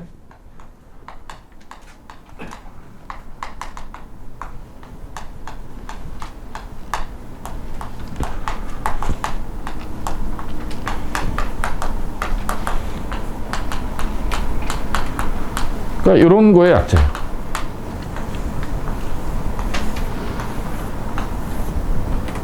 그러니까 리버럴 아트는 보통 교양이라고 우리가 부르는 거죠. 그래서 학생들을 위한 교양 필수 과정 이 클래스입니다. 그래서 저희는 이제 매년 예비고일 아이들한테 올해 이제 읽힐 책을 선정을 해요. 주로 미래학 관련, 역사 관련, 아니면 뭐 인문학 관련 책들을 선정을 하고요. 그걸 애들이랑 같이 읽어요. 토론도 하고. 그렇게 읽는 프로그램인데 이런 걸 실시를 하죠. 이제 이 클래스라고 제가 지금 설명드렸던 저희들이 만든 수업이에요. 담당 선생님은 이제 박성재 선생님인데 이분은 이제 저희 학원에 오래 계셨죠. 오래 계시면서 저랑 이 클래스 수업을 벌써 한 몇 년 이상 같이 해온 것 같은데 그 서울대에서 언론정보학과 나오셨고 석사도 거기서 하셨고 일단 본인이 독서를 좋아하세요. 그리고 아이들을 잘 하세요. 이 선생님의 딸도 중2예요. 지금. 그래서 아이들도 잘 이해하고 계시고, 그다음에 그 시간 나오면 책을 읽으시는, 그리고 이과적 소양도 굉장히 뛰어나, 수학과학도 잘하시고. 서울대 가면 좀 이상한 사람들 많이 있거든요. 그런 분 중에 하나죠. 이상한 사람들. 취미로 수학 문제 풀고 이런 사람들 있잖아요. 스트레스 받은 수학 문제 풀고. 그런 분 중에 한 분인데, 어쨌든 저희 첫 번째 설명에 지금 유튜브에 올라가 있는 그 설명에 보면 저희 합격생 한 명이 와서 자기가 3년 동안 진명학원 다니면서 어떻게 생활했다 이걸 갖다가 학생이 설명한 부분이 있어요. 중간에 한 3, 40분 있는데 그 아이가 그 본인의 진명학원 3년을 갖다가 이렇게 회고하면서 키워드로 제가 몇 개를 골라봐라 그랬더니 그 아이가 고른 키워드 중에 하나가 박성재 선생님이에요. 그러니까 이 선생님이랑 계속 대화를 나누는 거거든요. 심심하면 가서 찾아가서 얘기하고 뭐 수행평가도 물어보고 이러면서 도움을 받는. 그래서 독서가 중요하다. 지금. 부터 쭉 시간이 있을 때마다 시간이 없으면 시간을 내서 그 다음에 이제 세 번째는 이제 동기부여. 제가 아까 말씀드렸죠. 학생이 내가 지금 이걸 왜 하는가를 이해하지 못하면 그 아이한테 이 아름다운 중3에서 고1로 넘어가는 마지막 인생의 휴가 기간에 아침부터 밤까지 공부를 해야 될 필요성을 아이가 느끼지 못한다면 얼마나 힘들겠어요, 생활이. 그렇죠? 근데 저희 모르겠어요. 뭐 애들한테 오늘도 제가 중3 애들한테 제가 이제 6층에서 상도중학교 학생이 하나 있는데 선생님 상도 애들 안 와요? 그러는 거예요. 그래서 내가 왜 이렇게 안 오지? 제가 학교 가서 학원 자랑 엄청나게 하고 다니는데 왜 상도 애들이 안 들어오지? 막 그러는 거예요. 그래서 내가 너 때문에 안 들어오는 거 아니야? 네가 벽인 것 같은데 농담하고 그랬는데 저희 아이들은 예뻐요. 저희 아이들은 너무 남자애들이나 여자애들이나 본인이 선택한 애들이잖아요. 기말고사 끝났는데 오늘도 와서 쫙 금요일인데 공부하고 있잖아요. 일찍 와서 3시, 4시부터 와서 계속 질문하고 너무너무 예뻐요. 이제 그 6층에 있는 게시판에다가 어떤 아이가 오늘 그림을 그려놨어요. 걔가 뭐 정신이 나가서 그런 건 아니고요. 이쁘게 그림을 그려놨어요. 뭐 7주 프로젝트 막 이렇게 본인이 써가면서 색감이 너무 예뻐서 근데 그 아이한테 야 너는 진짜 이 그림을 보면 너의 마음이 보인다. 파스텔 톤으로 어떻게 그림을 이렇게 이쁘게 색깔 선택이 너무 좋다.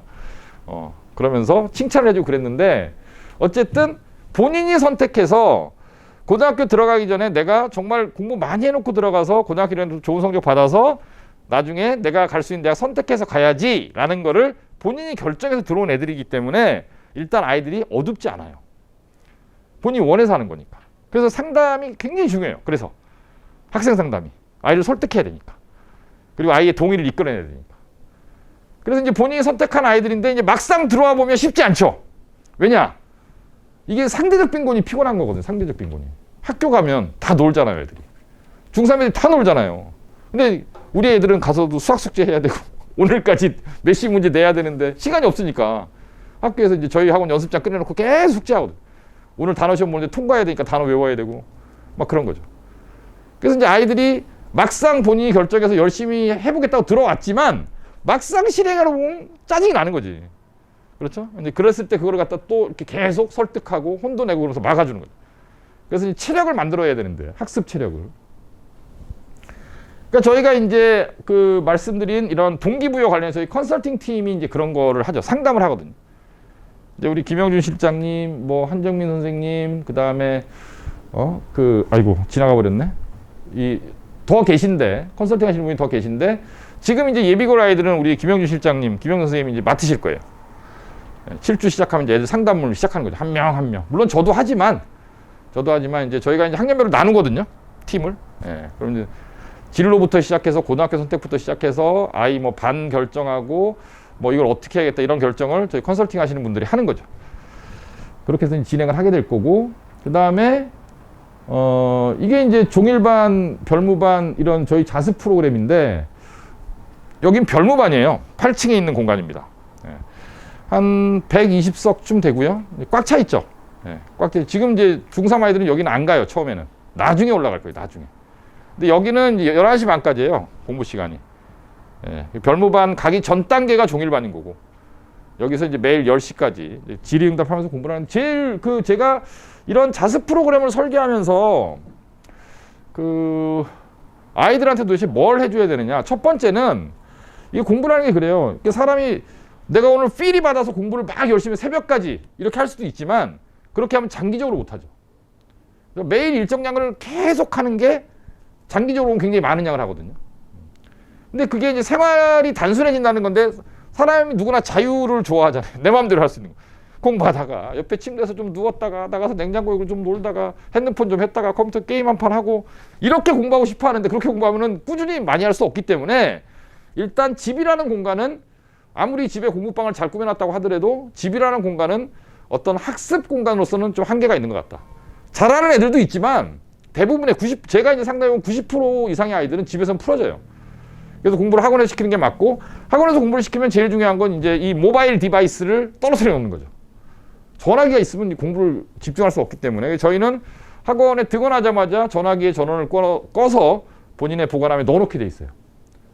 넣어놓게 돼 있고 만약에 아이들이 이제 본인의 전화기를 갖고 있고 싶어 할 거잖아요. 당연히 분리불안이 있잖아요. 전화기가 없으면 불안해하는 어른들도 그런 게 있는데 전화기를 갖고 있다가 이제 적발이 되면 일주일 동안 압수를 하죠.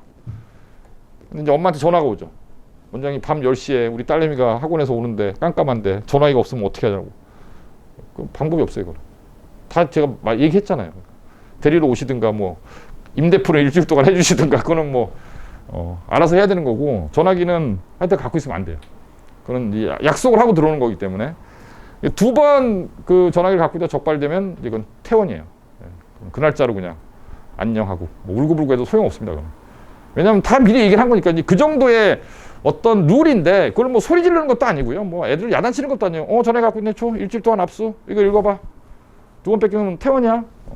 네, 들어가 공부해. 그냥 이런 거예요. 건조하게. 근데 애들은 갖고 있고 싶어 하고요. 뭐 별별 머리를 다 써요. 보통 애들이 예전에 전화기를 쓰다가 한 번씩 바꿨잖아요. 공기계가 있는 거예요. 공기계가. 그거를 보관함에 넣어놓고 자기 전화기 갖고 있는 애도 있고. 막 그런 뭐 여러 가지. 예. 케이스만 딱 뒤집어서 넣어놓고 알맹이는 갖고 있는 애도 있고. 근데 저희도 그런 관리를 오랫동안 해봤기 때문에 그런 정도의 편법은 이제 어느 꿰뚫고 있죠. 자, 그래서 이제 종일반에서 10시까지 공부를 하면서 모바일 디바이스를 분리시켜 놓는다. 그래서 공부에 집중할 수 있게 한다. 그 다음에 또 이제 종일반 학습에서 또 중요한 포인트는 이 학원 수업의 제일 밑단에 내려가면 가장 좋은 학생들을 위한 선생님들이 줄 수 있는 도움은 질문을 받아주는 거예요. 그러니까 수업을 한다라는 건 모르는 거를 갖다가 큰 주제를 갖다가 아이들한테 계속 설명해 주는 것도 좋은 거지만 공부는 어차피 본인이 하는 거잖아요. 본인이 하다가 막혔을 때 그거를 핀포인트로 콕콕 집어서 바로바로 해결해 주는. 그러면 애들이 속도가 굉장히 빨라져요. 모르는 것만 딱 금방 해결해 주면. 그래서 옆에 쉽게 얘기하면 과목별로 과외 선생님이 집에 다 대기하고 있는 거 똑같은 거죠. 영어 공부하다 막히면 물어보고 수학 공부하다 막히면 물어보고. 그럼 이제 스피드가 엄청 빨라지기 때문에 집에서 푸는 것보다 더 적은 시간 공부를 해도 많이 하더라라는 걸 애들이 알게 돼요. 저절로.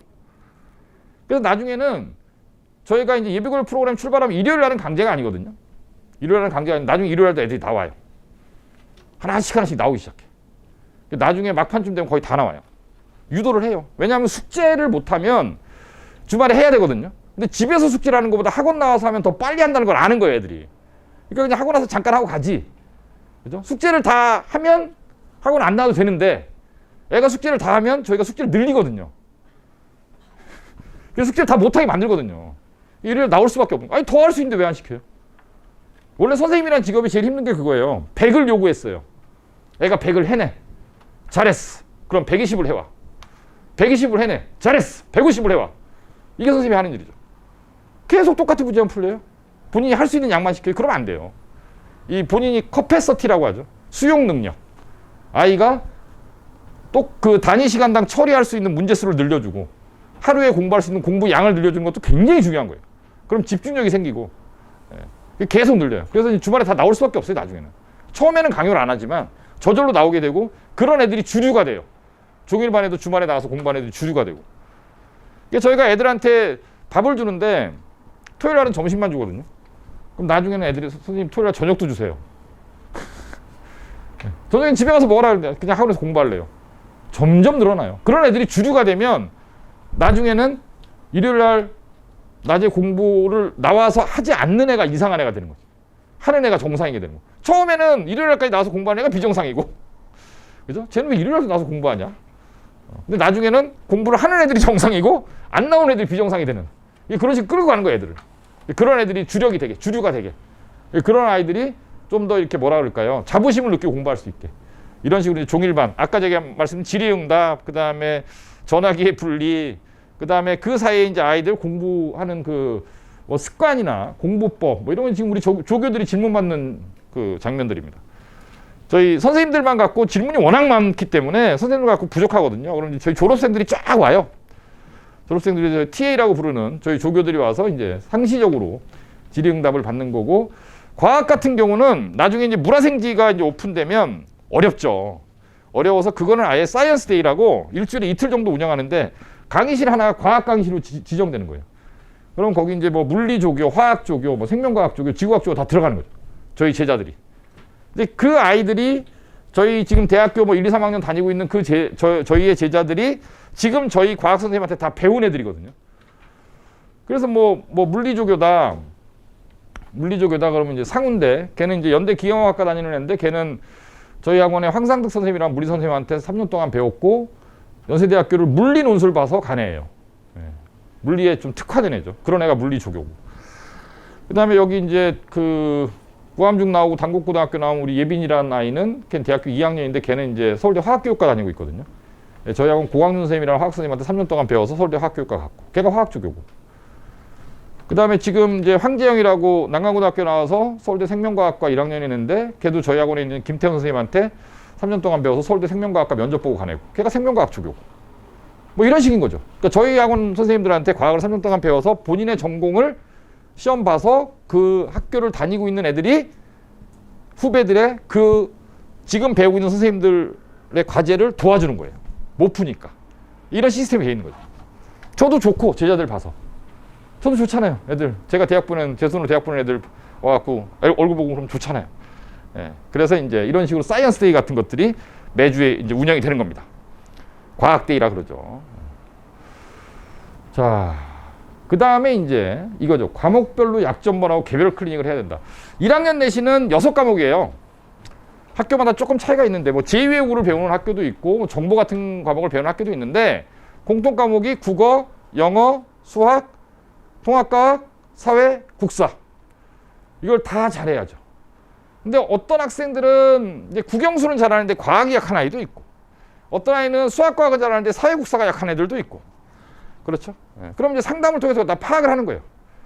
파악을 해서 독서 프로그램을 진행할 때도 뭐 예를 들면 그 국사가 약하다. 근데 국사가 고등학교 1학년 내신 국사 굉장히 어려워요. 일단 양이 너무 많아요. 교과서가 한 500페이지쯤 돼요. 중간고사 범위가 100페이지가 넘어요. 국사 기억나시는지? 국사 배울 때 처음에 뭐 나오죠? 고등학교 나오셨죠? 처음에 구석기 시대부터 나올 거잖아요. 그죠? 예, 구석기 시대, 뭐 신석기 시대, 뭐 청동기 시대. 그 다음에 이제 청동기 때 이제 고조선이 건국을 하잖아요. 그 다음에 이제 철기로 넘어가면서 뭐 이렇게 연맹왕국이라 그래서 뭐 삼한 뭐 이런 데들이 나오고 부여, 옥저, 동해 이런 게 나오잖아요. 그렇죠? 그러다가 이제 그 연맹왕국이 고대국가로 발전하면서 고구려 백제 신라가 나오고 삼국통일이 나오고, 그 다음에 삼국통일 이후에 이제 발해라는 나라가 세워지면서 남북국 시대라고 하는 시대가 나오고, 발해가 망하고 신라가 망하면서 고려 시대가 나오고, 그쵸? 예. 그 다음에 고려에 뭐 누가 쳐들어오고 수나라가 쳐들어오고, 그 다음에 뭐 어디가 쳐들어오고 막 그러다가 1390년에 조선이 건국을 하고. 그렇죠? 그래서 이제 뭐 태조부터 태종 쭉 나오잖아요. 태종. 오랜만에 이런 얘기니까 재밌으신가요? 예. 세종, 뭐 세조 이렇게 나오다가 그 조선 전기가 이제 끝나갈 무렵 뭐 임진왜란 얘기 나오고 병자호란 얘기, 막 이런 얘기 나오죠. 이게 지금 우리나라 국사 목차일 거잖아요. 이렇게 쭉 나와요. 그러다가 이제 그 1862년인가 고종이 즉위하죠. 그럼 고종의 아버지인 흥선대원군이, 그렇죠?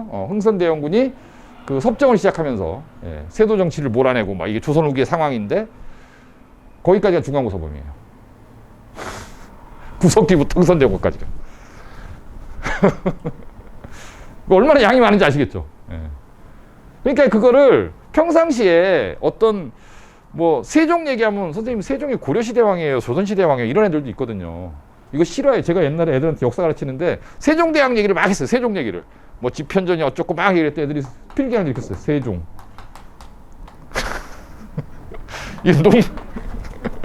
이 농담을 하지 진짜 이런 애들도 있다니까요. 관심이 없어요. 관심이. 그래서 그 국사 같은 과목이 외워야 되는 것들이 굉장히 많은데, 중간고사 때 그 뭐 예를 들면 국어다 그러면 작품이 이제 몇 개 이렇게 나오는 건데, 국사는 100페이지가 넘는 교과서 분량을 중간고사 기간 동안에 다 외우려면 안 되는 애들이 있어요. 국사에 관한 기반, 그런 애들 방학 때 시켜놔야죠, 당연히. 그렇죠? 예. 그 다음에 이런 학생도 있어요. 뭐 수능 영어는 잘해요. 이미 고2 모의고사 봐도 8, 90점, 고등학교 2학년 수능 모의고사를 봐도 80점대, 90점대를 맞는데, 저희 입학고사 볼 때 어휘시험, 문법시험, 독해시험을 다 따로 보는데 문법만 약해. 딱 히스토리를 보니까 얘는 이제 어학원만 다닌 거지. 그러니까 이제 커뮤니케이션 위주의 영어 교육만 받고 문법이 안 돼 있는 애들. 그런 애들은 그냥 문법 학교 입학식 합니다. 오늘 문법 학교 입학식. 매일 2시간씩 문법. 그런 애들은 따로. 이게 왜냐하면 고등학교 1학년 내신은 지나칠 정도로 내신에 디펜던트하고 내신이 아니 저기 문법에 의존적이거든요. 문법 문제가 대다수이기 때문에 이게 그냥 뭐 독해 잘한다고 문법 맞출 수 있는 게 아니에요. 그래서 아이들로 하여금 본인이 아까 제가 이제 설명에 이런 말씀 드렸는데 아이들이 그 수능 영어와 내신 영어의 차이점을 알고 본인이 내신 영어에 갖고 있는 단점을 이해하도록 만든 다음에 그걸 갖다 방학 동안 보완하는 거죠. 그러니까 저희는 이제 처음에 치수 시작할 때 반이 이렇게 딱 정해져서 시간표 나가는데 그 시간표 고정된 게 아니에요. 계속 바뀌어요. 이게 더 필요하다 그러면은 근데 이거 선생님 다 못하겠어요. 그러면 덜 필요한 걸 빼버려요. 그냥 너는 이거 당분간 빠져. 예. 그리고 이런 케이스도 있어요. 수학을 자 오늘인가? 내일 상담하는 애구나. 내일 상담하는 애인데 그 아이는 학교에서 최상위권이래요. 거의 1, 2등 한대요. 1, 2등 하는데 2년 동안 학원 안 다녔대요. 그러니까 학교 공부를 혼자서 굉장히 자기주도 학습을 잘하는 애죠. 그런데 의대 가고 싶대요. 그런데 수학 선행을 하나도 안 했대요. 수학상도 안 했대요. 그럼 이제 아주 피곤해지죠. 왜냐하면 그런 애들은 던져만 주면 공부를 하는데 이게 고등학교 들어가기 전에 지금 4달밖에 없는데 수학상 수학화를 2~3바퀴씩은 시켜야 되거든요. 최소한 내신에서 그 중학교 때처럼 그런 성적을 맞게 하려고. 그래야 이제 의대를 갈 수 있는 점수를 받을 거니까. 그러면 걔는 이제 다른 애들보다 수학에 그 투자해야 되는 시간이 엄청나게 많은 거죠. 그럼 걔를 위한 또 이 시간표를 짜는 거예요. 예를 들면 저희가 뭐 1반이 수학 8교시고 2반이 수학 8교시면 너는 1반에서 4교시, 1반에 4교시 듣고 2반 4교시 들어. 너는 12교시. 이렇게 짜버리는 거예요, 수업을. 이해가시죠? 그러니까 학생들마다 다 다르고요. 어차피 매일 오잖아요. 어차피 매일 오니까 시간표가 안 중요해. 그냥 필요한 수업을 막 시키면 되는 거예요. 필요 없는 건 줄이고 필요한 건 더 시키고. 이런 거죠. 저희 학원의 특징이라는 게. 근데 이제 엄마한테 말을 안 하지. 그냥 이렇게. 어떤 어머님은 왜 도대체 뭘 하는지를 엄마한테 말을 안 해주냐 그래갖고 어머니 그 많은 애들이 다 다른데 그걸 어떻게 다 얘기를 하고 앉아있냐. 그냥 알아서 할 때 그냥 가만 계시라고. 예. 그래서 좀 얘기를 해주세요. 궁금하면 물어보세요. 답변을 해드릴게요. 막 그러면서 바빠요. 애들별로 다 다르니까 상황이. 자, 그런 식으로 이제 진행을 하게 된다. 과목별로 약점 보완하고 필요한 아이들은 개별적으로 클리닉도 하고. 자, 이런 게 이제 수업의 형식과 교과 상담이라는 제목이 그런 건 제가 아까 말씀드린 건데 수업을 어떻게 하느냐? 수업은 교실에서 설명을 하죠. 그래서 이제 국어는 이제 보통 4교시를 합니다. 일주일에. 그래서 2교시씩 2번 하는 거죠. 한 번에 할 때마다 2교시씩 2번 하는 거. 영어는 이제 보통 6교시를 하죠. 2교시 3번을 하는데 반마다 성격이 다 달라요. 반마다. 입학고사 결과에 따라서 뭐 예를 들면 문법만 6교시 하는 애도 있고 문법 4교시하고 독해 2교시 하는 애들도 있고 아니면 너무 수준 낮은 애들은 계속 구문 분석이라 그래서 좀 짧은 문장을 계속 분석하는 연습부터 6교시 내내 하는 애들도 있고 그러니까 반의 구성이 다 달라요. 그래서 그 아이 시험 결과에 따라서 그런 반을 배정을 하는 거예요. 반이 많으니까 그런 반을 배정을 하는 거죠. 그런 형태로 되어 있고 수학은 아까 말씀드린 대로 8교시 수업을 진행하는데 선생님이 일주일당 4교시 한 분, 4교시 한 분 들어가서 한 분이 수상을 하면 한 분은 수화를 하고 막 이런 식인 거죠. 한 분이 수화를 하면 한 분은 수원을 하고 반마다 다 달라요. 그것도. 그런 식으로 진행을 하게 된다. 근데 이 기본적인 형식인데 수업만 한다고 애들이 점수가 올라가느냐? 점수 안 올라갑니다. 그래서 이제 학습이라고 하잖아요. 이런 얘기 많이 들어보셨죠? 학은 이제 배우는 거고 습은 익히는 건데 수업을 아이들한테 해주는 과정이 이제 배우는 과정이라면 익히는 과정은 혼자서 공부를 해야죠. 그래서 수업 시간에 배웠던 걸 리마인딩 시키면서 문제풀이를 계속 하는 거죠. 근데 하다 보면 막히죠. 근데 학과 수업이 분리가 되면 안 돼요. 그날 배운 걸 오늘 복습하거나 내일까지 복습을 해야 돼. 반드시. 그래야 이제 기억이 연장선상에서 그 효과가 극대화되죠. 그러니까 붙잡고 공부를 시키는 거죠. 그러다가 안 풀리면 질문 받아주고 안 풀리면 질문 받아주고 이런 식으로 수업 진행하는 거죠. 그래서 중학교 부모님도 그런 질문을 많이 하세요. 한 반에 몇 명인가요? 이렇게. 한 반에 몇 명이냐는 안 중요해요. 왜냐하면 수업만 하고 만약에 그 아이 한 반에 있는 아이들의 수준이 굉장히 다양한 애들이 있다면 수업을 끌어가는 사람, 저도 수업을 하니까 수업을 끌어가는 입장에서는 그 뭐라 그럴까 수준이 다른 애들 갖다 전부 다 만족시킬 수 있는 수업하기가 굉장히 어렵거든요. 근데 저희는 수준별로 다 나누잖아요, 애들을. 굉장히 그 좀 뭐라 그럴까 세분화시켜서 나누죠. 수학 같은 경우는 5단계로 나누는데 수준별로 다 나누거든요. 그러니까 그 교실에 앉아있는 아이들이 어느 정도의 동질성을 갖고 있는 거예요. 균일한 집단인 거지. 그러면 5명이든 10명이든 50명이든 아무 상관없어요. 네, 그 다음부터는 이제 강의력의 힘이에요. 그 내용을 잘 알고 있는 사람이 그 수업을 갖다가 강의력, 그러니까 50명이면 50명, 40명이면 40명, 그 아이들의 눈을 다 마주쳐가면서 지금 내가 설명하고 있는 거에 몰입하게 만드는 능력. 애들이 이해하기 쉬운 눈높이로 그 개념을 정확하게 설명해 주는 능력. 그런 게 강의력이죠. 잘 알아야죠. 그러니까 아는 것도 중요하지만 어떻게 설명하느냐도 중요하고, 아이들을 몰입시키는 것도 중요하고, 중간중간에 릴렉스 시키는 것도 중요하고, 이게 다 강의력이잖아요. 근데 저도 이제 이 교실에서 수업을 할 건데, 저도 이제 수업하면 30명, 40명 놓고 수업하죠. 당연히. 그러니까 한 반에 몇 명이라는 질문은 별로 중요한 질문이 아니에요, 사실. 그러니까 중학교 학원에서는 중요해요. 초등학교 학원에서는. 왜냐하면 초등학교 애들은 계속 딴짓을 하거든요. 그렇죠? 제가 옛날에 대학 다닐 때 교생 실습을 초등학교를 한번 간 적이 있는데, 초등학교 선생님들 존경하기 시작했어요, 진짜. 선생님이 수업을 하시는데 이쪽에 있는 애가 저쪽에 있는 애한테 지우개를 던져요, 교실에서. 그런 분위기에서 수업을 어떻게 하지? 그리고 어떤 애가 초등학교 손을 들어요. 선생님, 그러고. 선생님, 왜? 그러고. 선생님, 치마가 돌아갔어요. 장난치고, 여자 선생님인데. 막 이러는 거예요. 근데 저희는 고등부 학원이라 저희 수업 시간에 그런 일은 안 생겨요. 예. 그러니까 예를 들면 제가 수업을 하다가 어떤 애가 졸아. 그럴 수 있죠. 일어나. 가방, 책들 일로 와, 맨 앞으로. 근데 뭐 싫고 이런 거 없어요. 그냥 오라면 오는 거예요. 왜? 그거는 네가 미워서도 아니고, 네가 싫어서도 아니고, 네가 지금 몸이 피곤했든 아니면 수업 내용이 너한테 좀 어려웠든 네가 지금 집중을 못하고 있으니 여기 와서 집중해라는 뜻이잖아요. 그럼 오는 거예요, 그냥. 거부하면 나가는 거고, 숙제 안 해오면 상담하는 거고, 2번 안 해오면 또 상담하는 거고, 3번 안 해오면 그만두는 거고. 공부를 안 할 거면 뭐하러 다녀요? 의미가 없잖아요, 다니는 이거. 그 저희 학원에서는 뭐 수업 시간에 집중하는 이런 건 없어요, 아예. 예. 그런 학생은 안 다니면 되는 거예요. 공부를 안 하겠다라는 거니까. 그렇죠? 그럼 뭐 야단칠 것도 없어요. 그냥 할 거야? 그럼 애들이 막 얘기를 해요. 선생님, 그게 아니고요. 제가 뭐 중학교 때 친구들이 모임이 있었고요. 뭐가 있었고요. 뭐 요번 주에는 숙제를 할 수 있는 시간이 없었고요. 자꾸 이상한 소리 하지 말고 할 거야, 안 할 거야. 할 거면 다니고 안 할 거면 그만하자. 이렇게 얘기하는 거죠. 2번, 3번 상담해서 안 하면 이제 그만두는 거예요. 그럼 뭐하러 비싼 수강료 내고 돈 내고 놀아요. 그냥 놀면 되지. 그런 거죠. 어차피 안 할 건데. 예. 어차피 안 할 거를 왜 돈을 써가면서 안 해야 되는지 잘 모르겠다는 거예요. 예. 그래서 수업의 형식은 이런 겁니다. 그리고 끊임없이 교과 선생님이 상담하죠. 과제 하려면 저희는 수학과제 매일 내요, 매일. 뭐 일주일치 내는 게 아니에요. 그러니까 연습장을 처음에 하고 놓으면 애들이 사거든요. 그럼 4권을 애들한테 주는 거죠. 그럼 이제 첫 번째 연습장은 월수금 숙제 내는 연습장. 2번째 연습장은 화목토 숙제 내는 연습장. 월요일 날 숙제를 막 연습장에다 풀어서 내고 그 다음 연습장을 또 푸는 거죠. 그럼 애들이 내면 검사를 하죠. 당일 검사해요, 매일. 그래서 6일 동안 쫙 검사해갖고 하루에 50개씩 6일 동안 300개 풀어야 되는데 250개밖에 못 풀었다. 그럼 일요일 나와서 푸는 거예요, 50개를. 다 풀 때까지 못 가요. 이런 얘기하면 아무도 안 오겠다, 학원에. 뭐 어쨌든 예, 그렇게 풀리는 거예요. 그리고 애들 또 상담하고 매주 주간 테스트하고, 모르는 건 무제한으로 질의응답 받아주고, 뭐 10시 끝나는 시간이 10시다 그런 게 있어요. 뭐 모르면 계속 하는 거지. 그죠? 그런 거예요. 여기는 결과를 내는 곳이니까 가르치고 끝나는 곳이 아니다라는 거예요. 결과를 내는 곳이다, 결과를. 자, 이게 제가 그 학원에 대해서 갖고 있는 생각입니다. 이제 원래 그래야 하는 것은 아무것도 없다. 원래 학원은 이래야 된다. 그런 건 없다. 뭐 원래 수학은 8교시다. 그런 게 어디 있어요? 부족하면 더 하는 거지. 원래 일요일은 쉬는 날이다. 그런 게 어디 있어요? 공부하고 싶어 하는 거지. 이해 가시죠? 뭔 얘기인지. 예. 그래서 원래 그래야 되는 건 없어요.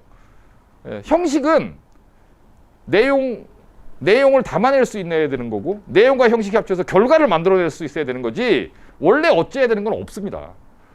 예. 그런 건 없어요. 그냥 아이들한테 다 다른 그 아이들한테 필요한 방식으로 해줄 거를 저희들이 갖고 있는 역량껏 해주면 되는 거고, 부모님 믿고 맡기시면 되는 거예요. 그리고 학원에서 이제 하면은 조금 생각이 다를 수도 있죠, 부모님 생각이. 그래도 참으셔야 되는 거고. 예, 참으셔야 돼요. 근데 참는다는 게 무슨 뜻이냐면 되게 궁금하잖아요, 집에서는. 도대체 하루 종일 학원 가는데 도대체 뭘 하고 있는 걸까, 얘는? 우리 애는 잘하고 있을까? 뭐 이런 궁금하잖아요. 숙제는 잘하고 있을까? 궁금해요. 근데 이제 그런 전화를 계속 받다 보면 저희는 애들이랑 얘기를 하는 게 더 중요한 거예요. 그리고 사실 과제 뭐 이런 뭐 수행 정도, 그 다음에 주간 테스트, 단어 시험 결과, 이런 거는 굉장히 이게 숏텀 뷰예요. 이 단기간의 뷰이기 때문에 그런 것만 보고 애들 판단하기 좀 어려워요. 그런 것들이 모여서 어차피 결과를 만들어 내겠지만, 아이들에 대한 판단은 적어도 어느 정도의 기간이 흘러서 좀 적어도 한 대단원 한두 개 정도의 그런 진도가 끝났을 때 그걸 종합적으로 평가해보고 그동안에 이제 그 전산 기록을 뭐 과제가 됐든 평가가 됐든 아니면 출결이 됐든 이걸 갖다 엑셀에 쫙 정리해보면 그때쯤 판단이 나오는 거지 뭐 일주일 해보고 2주일 해보고 그렇게 알 수 있는 건 아니에요. 성향은 알 수 있죠. 이 아이의 뭐 받아들이는 속도 이런 건 알 수 있어요. 이해도. 그러나 그 공부라는 것이 이렇게 단편적인 뭐 이걸 빨리 알아듣는다 아니면 얘가 뭐 요번 주에 숙제 잘했다 이런 것만 갖고 판단할 수 있는 건 아니다. 그리고 잘 아시겠지만 애들은 계속 바뀌잖아요. 그렇죠? 예. 제가 선생님들이랑 회의를 하면서 항상 하는 얘기인데 선생님 우리가 하는 일은요 공부를 가르치는 게 아니에요. 우리가 하는 일은 아이들이 모르는 거 가르치는 게 아니라 아이를 바꿔내는 겁니다. 학생을 바꿀 수 있으면 좋은 선생님인 거고 학생을 변화시킬 수 없으면 좋은 선생님이 아닌 거예요. 지식을 그냥 전달하는 그 단계에 머물면 안 된다. 학생을 바꿔내야 된다. 제일 중요하다 그게. 애들은 바뀝니다. 예, 저는 아주 강한 신념을 갖고 있어요. 학생은 반드시 바뀝니다. 바뀌지 않았다면 선생님이 노력을 덜 한 거죠. 예, 그게 맞는 말인 거고. 자, 그래서 어쨌든 7주 관련해서 이제 이런저런 얘기를 드렸고요. 입시 얘기를 좀 더 해보면 일단 그 고등학교 2학년이 갔을 때 이제 과탐이 있고 사탐이 있어요. 과탐은 과목 구성이 이제 그 이게 계열이 통합됐다라고 하잖아요. 문이과가 없어졌다라고 보통 얘기들을 하는데 사실 이과 뭐 공대나 자연대를 가래가 사회탐구를 이렇게 섞어서 선택할 정도 여유는 없어요. 과학 공부하기도 시간이 부족하기 때문에. 그리고 문과를 가래들은 과탐을 선택할 일이 별로 없죠. 왜냐하면 그 좋은 내신을 받아야 되는데 과탐을 선택하면 그 과학을 선행을 많이 한 이과 애들이랑 내신 경쟁을 해야 되잖아요. 그러니까 본인이 내가 뭐 인문대나 사회대를 전공할 거지만 뭐 내가 화학을 좋아해서 화학도 선택하겠다. 이거는 그런 학생들은 거의 없죠. 0.1%도 없는 얘기이기 때문에 사실 문이과가 통합됐다라는 거는 큰 의미가 없는 얘기예요. 2학년 때 과학 과목 선택하면 이과인 거고요. 사회 과목 선택하면 문과인 거죠. 문이과는 여전히 존재하는 거고. 그래서 2학년 때 배울 과목을 제가 미리 해야 된다는 아까 말씀을 드렸는데 그래서 이제 과탐 사탐을 이제 구성을 보면 이게 내신에 필요한 게 있고 수능에 필요한 거 있고 전공과 관련된 게 있고 그 다음에 이제 등급 안정성이라는 건 어떤 뜻이냐면 내가 좋아하는 과목과 내가 등급을 잘 받을 수 있는 과목이 약간 다를 수 있다는 거죠. 이해 가시죠? 좋아하는 건 이건데 이걸 선택했을 때 등급이 안 나올 가능성도 있잖아요. 이런 걸 고려해야 되는 거예요. 그래서 내신에서 필요한 과목, 수능에서 필요한 과목, 그 다음에 전공 관련성이라는 거 아까 제가 면접 말씀드렸는데 전형에 따라 조금 다르긴 하지만 본인 전공과 관련해서 굉장히 깊이 있는 문제를 그 서울대 일반 전형 면접 문제 같은 게 이런 케이스인데 거기는 전공 관련 문제를 굉장히 깊게 물어봐요. 예, 그래서 그런 것들까지 고려해서 그 선택 과목을 생각해야 되는 거죠. 지금부터 생각해야 됩니다. 그럼 2학년 선택하면 늦어요. 지금부터 해야 돼요. 지금부터. 그래서 이과는 이제 물리, 화학, 생명과학, 지구과학인데 각각 이제 1, 2가 있죠. 그죠? 1이 있고 2가 있고 이 8과목이 있는 거예요. 통합과학을 제외하고. 그래서 이제 과학을 고등학교 1학년 때는 통합과학이라는 그 교과서를 갖고 내신을 하는 거고요. 보통 일반적으로 2학년 때는 물리원, 화학원, 생명과학원, 지구과학원 이 4개 과목 중에 3과목을 선택하는 거고 그 다음에 고등학교 3학년 때는 이제 물리2, 화학2, 지구과학2, 생명과학2 중에서 보통 2개를 합니다. 그러니까 과학을 총 몇 개를 하는 거죠? 일반적으로 6개를 하는 거예요. 6과목을 하는데 보통 한 과목당 단위수가 3단위 정도 되는 거기 때문에 굉장히 단위수가 많은 거예요. 단위수가 이제 3단위 굉장히 높은 거거든요. 자, 그래서 그 내신을 예를 들면 어떤 아이가 있는데 얘가 뭐 기계공학과를 가겠다, 컴퓨터공학과를 가겠다, 물리 하는 게 맞죠. 물리 했어요. 그러면 나머지 이 화학, 생명과학, 지구과학 중에 이제 2개를 내신을 덜 해야 되는데 이거는 사실 꼭 뭘 해야 되는 건 없고요. 남학생들은 확실히 생명과학을 싫어해요. 그럼 빼는 거예요. 그럼 물화지 내신을 하는 거죠. 이해 가시죠? 근데 또 어떤 보통 이게 뭐 남학생, 여학생을 나눠서 그러는데 여학생들은 또 물리를 좋아하는 학생이 별로 없어요. 예. 그러니까 이 근처 학교 중에 여고 하나가 이제 고육지책으로 물리 1 과목을 고1 때 가르치는 학교가 있어요. 왜냐하면 2학년 때는 선택을 아무도 안 하니까. 그럼 물리 선생님이 할 일이 없잖아요. 1학년 때 물리를 해버리죠. 근데 그러면 이제 문과 가는 애들이 이제 굉장히 피곤해지죠. 그러니까 그런 그 1학년 때 물리를 해버리면 문과 가는 애들은 사실 깔아주는 거예요, 그냥. 문과 가는 애들이 물리를 무슨 관심이 있겠어요, 걔네들한테. 필요도 없는데 대학 갈 때. 그런 거거든요. 물리 선택자가 여학생이 그럼 물리를 빼버리면 이제 화생지를 하게 되는 거죠. 그 아이는. 원과목. 이해 가시죠? 예, 그런 식으로 선택을 하는 거예요. 근데 그 세 과목 중에 두 과목을 수능을 봐야 되는 거죠. 그렇죠? 근데 수능을 봐야 되는데 수능을 본다라는 게 무슨 뜻이냐? 당연히 수능 시험을 공부하는 사람 입장에서는 몇 점이 만점이에요? 50점이 만점이거든요. 목표는 50점 만점이죠. 목표는. 근데 최소한 47점, 45점 이상은 맞아야 2등급권이 되거든요. 그러니까 1등급은 다 맞거나 하나 틀리는 50점, 48점, 47점 여기서 이제 1등급. 아니면 48점, 47점, 45점 여기서 2등급이거든요. 그러니까 두 문제 정도까지 여유가 있는 건데 20문제 중에서. 근데 그 두 문제 내에 그 다 맞거나 하나 틀리거나 두 개 틀리거나 해서 2등급 두 과목을 생명과학, 화학을 두 개를 봤는데 2등급을 맞았다. 그런 학생의 숫자가 한 학교에 5명이 잘 안 돼요. 한 학교에. 그러니까 그만큼 2등급이 굉장히 어려운 거예요. 과탐 2등급이. 그래서 과목 선택도 너무 중요해요. 일반적으로는 물리, 화학, 생명과학, 지구과학 중에 일반적으로는 화학 선택자가 제일 적어요. 예, 생지가 많아요. 생지가. 예, 생지가 항상 이제 선두권이고 그 다음에 물리, 그 다음에 화학. 생지가 압도적으로 많죠. 그러니까 뭐 어떤 특정 과학에 대해서 뭐 그렇게 호불호가 없다. 그러면 생지를 하는 게 제일 좋고 수능 선택은. 근데 남학생들은 또 이제 생명과학 싫어하니까. 예. 그럼 생지 다음에는 뭐 그런 거겠죠. 뭐 화지 선택을 하게 되든 물지 선택을 하게 되든 그런 건데 보통 뭐 의대, 약대 이런 데를 지망하는 애들은 이제 화생을 많이 하죠. 그렇죠? 전공 관련 과목이고 나중에 면접 같은 걸 할 때도 물어볼 가능성이 높은 그런 영역이니까 화생을 많이 하게 되고 할 수만 있다면 물질을 하는 것도 굉장히 좋은 선택이고. 근데 그건 애들마다 다 다른 건데 지금 우리 애가 이과를 갈 건데 어떤 과목을 선택할지 모르잖아요. 그렇죠? 예. 그리고 어떤 과목을 해야 된다? 아니면 뭐 어떤 과목이 좋을까? 이런 고민을 부모님이 하시는데 그런 거 갖다 정하기가 쉽지 않으니까 그거는 상담을 해봐야 돼요. 학생이랑. 예, 따져봐야 돼요. 그러니까 이게 학생 한 명 한 명당 제가 아까 쭉 말씀드리고 있지만 결정해야 될 것들이 굉장히 많고 시킬 것도 많기 때문에 애가 옆에 있어야 돼요. 계속 애들이랑 얘기를 할 수 있어야 되니까. 그런 거고 그 다음에 밑에 이제 그 사탐 과목은 이런 거 그 부모님들한테 문제 내서 상품 같은 거 주면 되겠네. 이게 다 약자인데 뭐의 약자일까요?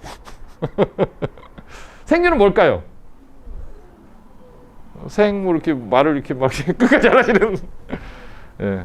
생리는 생활과 윤리죠. 생활과 윤리. 생활과 윤리. 사무는 사회문화입니다. 사회문화. 한지는 한국지리고요. 세지는 세계지리고 윤사는 윤리와 사상이라는 과목이고. 그러니까 윤리와 사상은 옛날에 어머님들 학교 다닐 때 막 동양 철학, 서양 철학, 뭐 이런 경험주의, 경험론, 합리론 막 이런 거 나오잖아요. 해겔 나오고 막 그러죠. 예, 그런 것들을 이제 배우는 게 윤리와 사상이고, 그다음에 도덕이랑 비슷한 게 이제 생륜이에요. 도덕 교과랑 비슷한 게 생륜이고, 그다음에 이제 정치라는 이거는 이제 오타네요. 정치와 법인데 정법이라고 보통 하는데 예, 정법이라는 과목이 있고, 동사는 이제 동아시아사. 그러니까 한국, 일본, 중국, 베트남 이런 동남아 여기의 역사를 다루는 동아시아사라는 과목이 있고 세계사가 있고 경제가 있고 이 중에 이제 선택 과목이 뭐가 제일 많을까요?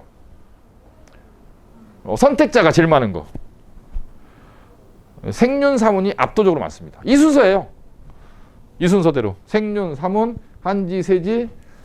윤사부터는 좀 여기서부터 선택하면 애들이 좀 이상한 애로 여기서 윤사부터 선택하는 애들 좀 학교에서 좀 이상한 애로 보는 거죠. 정치와 법, 동아시아사, 세계사, 경제 선택하면 뭐 애들이 그렇게 튀고 싶니? 이런 농담으로 선택자가 적으니까. 그래서 경제라는 선택 과목은 폐강되는 학교도 많아요. 선택자가 없어서. 근데 사실은 애들이 사회생활하거나 공부할 때 굉장히 중요한 과목이죠. 그렇죠? 뭐 요새같이 뭐 달러와 강세다, 뭐 환율 때문에 뭐가 문제다 이런 문제가 생겼을 때 그걸 갖다가 경제학 관련 신문이나 이런 걸 봤을 때 이해할 수 있을 정도의 경제학 지식 갖고 있는 게 좋은데 고등학교 때 경제 같은 걸 배우면 참 좋은데 선택자가 없고 수능 봐서 좋은 걸 받을 가능성이 너무 낮으니까 선택을 안 하는 거예요, 애들이. 그렇죠? 예. 이런 게 이제 선택 그 과목을 운영하는 교과 그런 시스템에서 좀 문제인 거죠. 아이들의 관심은 뭐죠? 어떤 과목을 주로 선택할까요? 쉬운 거. 등급 잘 받을 수 있는 거, 쉬운 거. 예, 그런 걸 선택하는 거예요. 여기서 이제 내신을 보통 3개, 4개 정도 하는 거죠. 그러니까 이과는 이제 그 어쨌든 물리 원투, 화학 원투, 생명과학 원투, 지구과학 원투가 있으니까 거기에서 2학년 때는 1을 선택하고 3학년 때는 2를 선택하는 거고, 문과는 이 9개의 과목 중에서 2학년 때 배우는 사탐과 3학년 때 배우는 사탐을 나눠서 선택하는 거예요. 근데 모든 학교, 모든 고등학교가 이 9개 과목을 다 개설한 학교는 거의 없는 것 같고, 몇 개 안 하죠. 그러니까 선택지가 몇 개 없어요. 선택지가. 예, 그래서 그 중에서 또 이제 수능 선택할 과목을 정해야 되고. 근데 문제는 이과 아이들이 이런 물화생지에 대해서 느끼는 부담감과 이 문과 가는 아이들이 사탐에 대해서 느끼는 부담감은 완전히 달라요. 그렇죠? 문과 애들이 고등학교 1학년, 2학년 때부터 사탐 때문에 피곤해 할까요? 안 해요. 이거는 그냥 2학년 겨울방학 때부터 해요, 보통 수능 공부를. 그때부터 해도 되고. 예, 그리고 수업도 애들 별로 안 돼요. 그냥 인강 한번 듣고요. 그냥 본인이 공부해 문제 풀면서 질문이나 하고. 근데 여기는 완전히 다르죠. 그렇죠? 여기는 완전히 다르죠. 여기는 압박이, 이과는 사실 이런 거잖아요. 문과는 전 과목을 다 골고루 잘해야 되는 반면에 이과는 수학과학의 비중이 80% 이상이죠. 실제로 입시에 차지하는 비중이 80% 이상이고, 수학과학을 할 자신이 없으면 이과 가면 안 돼요. 그리고 학원비도 이과 애들이 훨씬 많이 들어요. 문과 애들이 이거 안 들어도 되는데 이과는 들어야 되잖아요. 그렇죠? 학원비도 많이 들고. 그런데 대학 갈 때는 이과가 쉽죠. 갈 데가 많아요. 갈 데가. 선택지가 너무 많은 거예요. 그러니까 문과는 부모님 세대라고 표현하면 좀 불쾌하시려나? 저희 때 제일 좋은 대학이 어디였나요, 문과는? 모르세요? 저희 때 제일 좋은 대학 서울대죠. 그 다음에 연대, 고대, 서강대, 성균관대 뭐 이런 거 아니에요? 지금 제일 좋은 대학이 어딜까요? 서울대, 연대, 똑같아요. 네. 단군 이래 그 순위가 바뀐 적은 거의 없는 것 같아요. 그렇죠? 똑같아요, 문과는. 그게 다야 또. 좋은 대학이 그게 다잖아요. 문과는. 이과는요? 이과는 제일 위에 의대가 있어요. 네. 근데 의대 저건 2,500명이 넘거든요, 지금. 의대가 있고요. 약대가 있고요. 치대가 있고요. 수의대가 있어요. 높아요, 거기들이 다. 네. 그러니까 의대에서 약대 이렇게 내려오면서 서울대가 겹치기 시작하는 거예요. 그렇죠? 네. 겹치면서 되는 거죠. 네. 근데 서울대 또 바로 근처에 또 뭐가 있냐면 포스텍, 포항공대 같은 대학이 있고요. 카이스트가 있고요. 유니스트, 지스트, 디지스트 이런 국책대학들이 쫙 있어요. 네. 그러면서 이제 카이스트, 유니스트, 지스트 여기 가면서 연고대가 겹치기 시작하는 거죠, 이제. 그렇죠? 그러니까 이게 굉장히 선택지가 많다라는 거예요. 사회권 애들이 갈 데가 많고. 대학 정원도 이과가 더 많죠. 수험생 숫자는 여전히 문과가 더 많아요. 아직. 이과가 점점 많아지고 있지만, 수학과학에 대한 두려움 때문에, 그러다 보니 이과 애들은, 그러니까 소위 아까 제가 말씀드린 인서울 이렇게 말씀드리는데, 서울권 대학에 2점대 내신을 받아도 이과 애들은 갈 수 있는 경우가 굉장히 많다. 문과는 2점대로 가면 갸우뚱? 2.1, 2.2, 오케이, 2.3, 오케이, 2.4, 2.5, 2.6 불가. 이과는 뭐 거기까지 다 서울권 대학을 가죠. 대학을 가기에는 이과가 훨씬 쉽다. 고등학교 때 공부할 때는 이과가 훨씬 어렵고, 대학 갈 때는 성적이 좀 낮아도 웬만한 대학을 가는데, 문과는 대학 가기 굉장히 어렵다. 그래서 문과를 선택할 때 오히려 신중해야 돼요. 그리고 더 중요한 건 졸업하고가 더 힘들어질 수 있다. 그렇죠? 그래서 저도 제가 이제 진로 상담하면서 애들한테 물어보거든요. 야, 너 뭐 나중에 직업과 관련해서 하고 싶은 일 있니? 라고 물어봤을 때 애가 뭐가 있어요? 그러면 그래. 아직 잘 못 정했어요? 그러면 문과 이과는 어떻게 생각해? 라고 물었을 때 애가 이과요? 그러면 그래. 그럼 이과 딱 메모하고 넘어가고요. 문과요? 라고 다 말하면 다시 한번 물어요. 문과? 왜? 이렇게 다시 질문을 이제 2번, 3번 더 하게 돼. 왜냐면 저도 부모의 입장에서 그래도 뭐 본인이 가겠다면 가야죠. 본인이 가겠다면 가는 건데 이게 한 번 더 생각해 보자. 그런 거죠. 한 번 더 뭐 뚜렷이 뭐 본인이 하고 싶은 게 있다면, 내가 뭐 글을 쓰겠다. 좋다. 가라. 뭐 본인이 뭐 광고 관련 일이나 홍보 관련 일을 꼭 하고 싶다. 가라. 선생님, 저는 역사를 전공하고 싶어요. 그래? 역사는 꼭 그 전공 안 해도 할 수 있는데? 막 이러면서 그냥 혼자서 취미생활을 해도 되는데? 그래 가면서 그러는 거죠. 제가 역사 전공을 했는데, 저희과 정원이 25명이었거든요. 근데 지금 시간이 꽤 흘렀잖아요, 졸업한 지. 역사와 관련된 일을 하고 있는 친구는 8명. 나머지 17명 다 다른 일을 하고 있어요. 뭐, 물론, 뭐, 저희 때 특이한 걸 수도, 근데 늘 그런 것 같아요. 인문대 쪽의 전공자들은 본인의 전공과 관련된 일을 하는 경우가 굉장히 숫자가 적죠. 다른 직업을 하게 돼요. 저도 대학 다닐 때 사실은 저희 전공 공부 거의 안 했어요. 저는 저희 과 수업보다 다른 과 수업을 더 많이 들었고, 가면은 이제 또 생각이 바뀌니까. 그렇더라고요. 그런데 나와서 이제 본인이 자기가 할 거를 만들어야 되는 거고, 이과는 아까 말씀드린 대로 지금 뭐 기술 기반 사회잖아요. 기술 기반 사회에서 우리를 그 둘러싼 뉴스들이 뭐 4차 산업혁명 얘기 나오고, 사물 인터넷 얘기도 나오고, 뭐 빅데이터 얘기도 나오고, 그 다음에 뭐 백신 관련 뭐 이런 이야기, 환경 이야기, 뭐 인터넷, 통신, 전부 다 기술 관련 사업들이죠. 그런 데서 이제 사람을 뽑는 거죠. 그런 데서. 그렇죠. 우리나라 반도체 호황이니까 이제 뭐 화학과 출신들 많이 뽑는 거죠. 많이 뽑는 거고, 뭐 자율주행 자동차가 이렇게 계속 앞으로 이제 다 바뀔 거잖아요, 차가. 그러면 이제 뭐 인공지능 관련된 소프트웨어 관련 학과들, 그 다음에 기계공학 관련 학과들, 그 다음에 뭐 대체 에너지 관련해서 에너지 관련 학과들, 이게 전부 다 기술 기반이잖아요. 그러니까 그런 데는 계속 사람이 필요한 거고, 계속 사람이 필요한 거죠. 근데 이제 문과는 뭐 경영, 회계, 경제 이런 것들인데 사실 이과생들도 경영, 회계, 경제 다 잘해요, 요새는. 대학 가서 배우면 되니까. 그런 거라서 문과를 간다 그러면 이제 한 번쯤 더 생각해 보게 되는 그런 겁니다. 그래서 이제 어쨌든 선택과 과목과 관련된 이런 맵은 이런 거다. 그런 거고, 이제 사과탐을 교차 선택할 가능성은 사실 이과 애들한테는 의미가 좀 있는데 문과 애들한테는 좀 어려운 얘기고요. 그 다음에 이제 전공에 따라서 사탐과탐을 섞을 수는 있지만 이건 극소수예요, 정말. 저희 학원에도 그런 애가 있거든요. 그러니까 물리하고 사문을 수능 볼 애가 있어요. 물리하고 사문. 근데 걔는 좀 특이한데, 걔는 물리 말고 나머지 과목은 하기가 싫대요. 물리는 재밌대요. 근데 걔가 이제 하고 싶은 전공이 사실 사과탐 아무거나 해도 되는 전공이라서 통계학 뭐 이런 걸 하고 싶어 하는데, 뭐 화생지고 이런 걸 안 해도 되니까 그런 데는 이제 문과 걸 선택해도 되거든요. 그래서 그냥 하라 그랬는데, 그런 케이스는 뭐 굉장히 드문 케이스고, 여전히 문과 이과의 구별은 굉장히 날카롭게 선이 그어져 있다. 그래서 특히 이과 가래들은 과학에 관한 고민을 지금부터 해야 된다. 수학만큼 투자해야 된다. 수학만큼. 근데 우리가 머릿속에 국영수는 주요 과목, 사회과학은 기타 과목, 이런 도식이 있죠. 중학교 때까지. 그래서 어떤 부모님도 상담하다 보면 국영수는 잘하는데 암기 과목은 못해요. 과학을 암기 과목으로 치면 과학 선생님도 굉장히 불쾌하실 텐데. 고등학교 과학은 암기 과목이 아닙니다. 굉장히 시간 투자를 많이 해야 되는 과목이에요. 자, 그렇다. 그 다음에 이제 국어는 이제 언매냐 화작이냐. 이건 뭐의 약자인지 아시죠? 언매는 이제 언어와 매체고, 화작은 화법과 작문인데, 이게 수능 선택이거든요. 이걸 뭘 할 거냐. 이건 학생 특성에 따라 달라요. 학생 특성에 따라 다르고, 자, 이제 수능 시험 볼 때 시간이 부족한 학생과 그렇지 않은 학생. 그 다음에 이제 그 언매는 뭐가 있냐면 이제 그 문법이 있어요.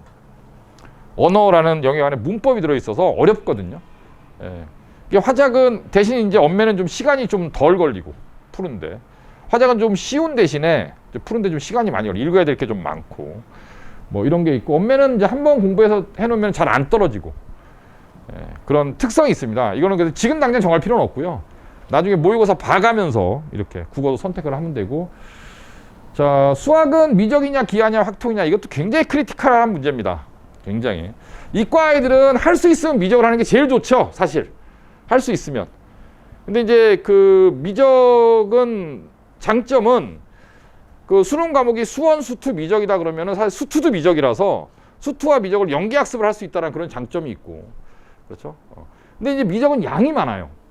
기하는 양이 적고, 대신 기하는 이게 뭔가 공간에 관련된 지각 능력이 좀 떨어지는 애들은 또 하면 안 되고 그런 거고, 만약에 문과 아이가 굉장히 뛰어난 애라면 미적을 할 수도 있겠지만 그럴 일은 별로 없고, 문과는 확통, 이과는 미적. 이게 도식이죠. 문과는 확통, 이과는 미적. 선택 과목이. 수원, 수투는 공통이니까.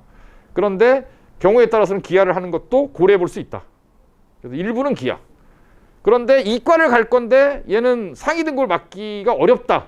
그럼 이과 애들도 확통을 할 수도 있죠. 왜냐하면 확통이 확실히 등급 따기 좋거든요. 근데 대학이, 우리가 아는 좋은 대학은 다 미적 아니면 기하를 갖고 오라 그래요. 근데 이제 대학이 좀 내려가면 확통을 해도 되는 대학들이 나오거든요. 그래서 이과인데 한 중위권 이하는 확통을 고려해 볼 수는 있다.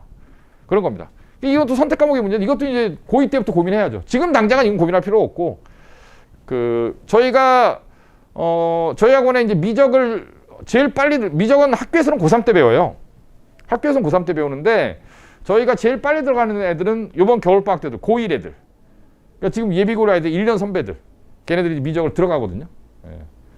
그래서 왜 지금부터 들어가야 되냐면 보통 우리가 수학을 수능 수학을 바라보는 우리의 관점은 그러니까 이제 2022년 11월 17일이다. 수능일이거든요.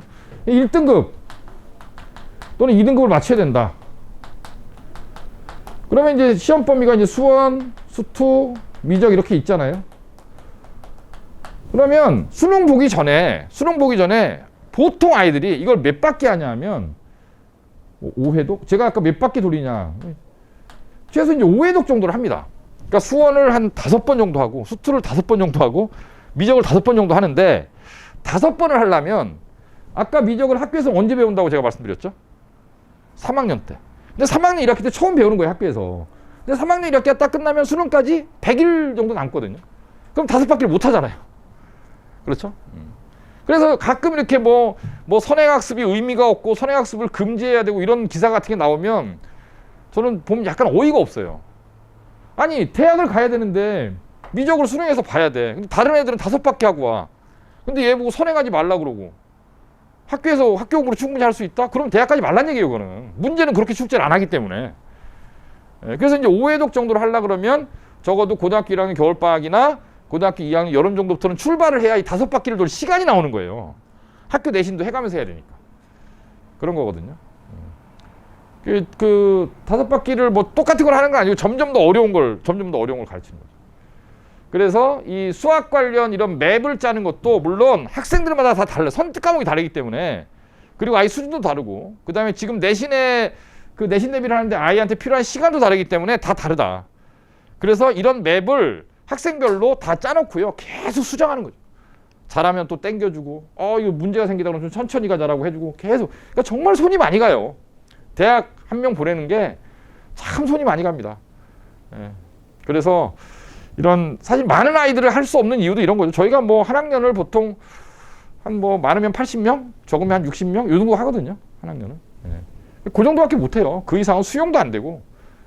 그리고 뭐 월화수목금토일 다 공부하겠다는 애가 그렇게 많지 않아요. 거꾸로 월화수목금토일을 다 공부하겠다는 애들이 많지 않기 때문에 그렇게 공부를 하면 좋은 대학 갈 가능성이 굉장히 높아지죠. 예. 저희 학원 애들이 대학을 잘 가는 이유는 그런 건 것 같아요. 그런 애들이 별로 없는데 우리 애들은 그렇게 공부를 하니까. 그렇습니다. 이거는 이제 아까 제가 대충 말씀드렸는데 이제 고1, 고2를 같이 생각해야 된다. 올겨울부터. 이게 오늘 설명에 오셔서 얻어가실 수 있는 몇 가지 포인트 중에 하나인데 고1, 고2를 동시에 대비해야 된다. 고1 내신만 바라보다가는 고2 때 문제가 생긴다. 고1 겨울방학 때 고2 그 내신을 위한 준비를 한꺼번에 다 할 수 없다. 그럴 시간이 없다. 지금부터 해야 된다. 동시에. 뭐 시작은 지금 못하더라도 3월부터 시작할 수도 있고 여름부터 시작할 수도 있지만 머릿속에 고1 내신보다는 고2 내신이 중요하다. 고1 내신을 준비하는 그 기간이 11월, 12월, 1월, 2월이 있었지만 고2 내신을 준비하는 기간은 그만큼 있지 않다. 그리고 고2 때 준비해야 될 게 더 많다. 양이. 그러니까 우리 아이 중3 겨울 고1을 지내면서 고2 때 어떻게 할 것인가에 대한 생각을 항상 하면서 진행해야 된다. 이해하셨죠? 네. 그런 거를 생각을 하셔야 됩니다. 굉장히 중요한 얘기예요. 그래서 대부분의 아이들은 고1보다 고2 내신이 낮아요. 그럴 수밖에 없어요. 선택사를 주니까. 명수가 줄기 때문에 또 경쟁이 더 치열하게 되고. 그러니까 아니 어차피 비율이 똑같지 않나요? 그렇지 않아요. 그러니까 뭐 어떤 식이 되냐면 1학년 때는 국어, 영어, 수학, 과학, 사회국사를 골고루 잘하는 애들이 있어요. 골고루. 근데 2학년이 되면 뭐 이런 거죠. 물리는 1등급인데 화학은 3등급이고 뭐 생명과학은 4등급 이런 경우가 막 생기는 거예요. 왜냐하면 물생지를 다 잘하면 좋은데 예를 들면 얘가 물리지학을 할 거야. 그럼 생명과학은 좀 덜 할 수밖에 없고 수능 선택을 내신만 해야 돼. 또 생명과학 수능한 애들이 있잖아요. 걔네는 더 깊게 공부할 거잖아요. 그러니까 치고받고 난타전이 벌어진다는 거예요. 2학년 때부터는. 그래서 등급은 상대적으로 2학년 때 떨어질 가능성이 높다. 지난주 설명회 했던 그 우리 서울대 생명과학과 갔던 우리 제자가 그 본인이 이제 과탐 얘기를 쭉 하면서 뭐 이렇게 중학교 때부터 이렇게 했던 게 도움이 될 것 같다 이런 얘기를 많이 했는데 참 걔는 제가 중학교 때부터 계속 이제 컨설팅을 했던 아이인데 제가 우리 중2 아이들을 사실 과학을 좀 시키고 싶은 게 정말 많은데 지금 저희 중2 애들이 한 똘똘한 애들이 한 10명 있거든요. 예, 뭐 아는 집 애들인데 대부분. 근데 그런 애들이 고등학교 가기 전에 좀 이렇게 이런 걸 해놓으면 참 좋을 것 같은데 그런 강좌는 우리 관악동정에서 만들기가 너무 어려워요. 그런 강좌를. 이런 강좌를 해보면 정말 도움이 될 텐데 일단 부모님들이 그 영어 수학 선행하자 그러면 다 시키는데 이런 거 좀 이렇게 좀 뭐라 그럴까 좀 사고력을 키우고 한 2년 후 3년 후를 내다보면 그런 강좌를 만들겠다 그러면은 이게 당장 안 와요. 느낌이.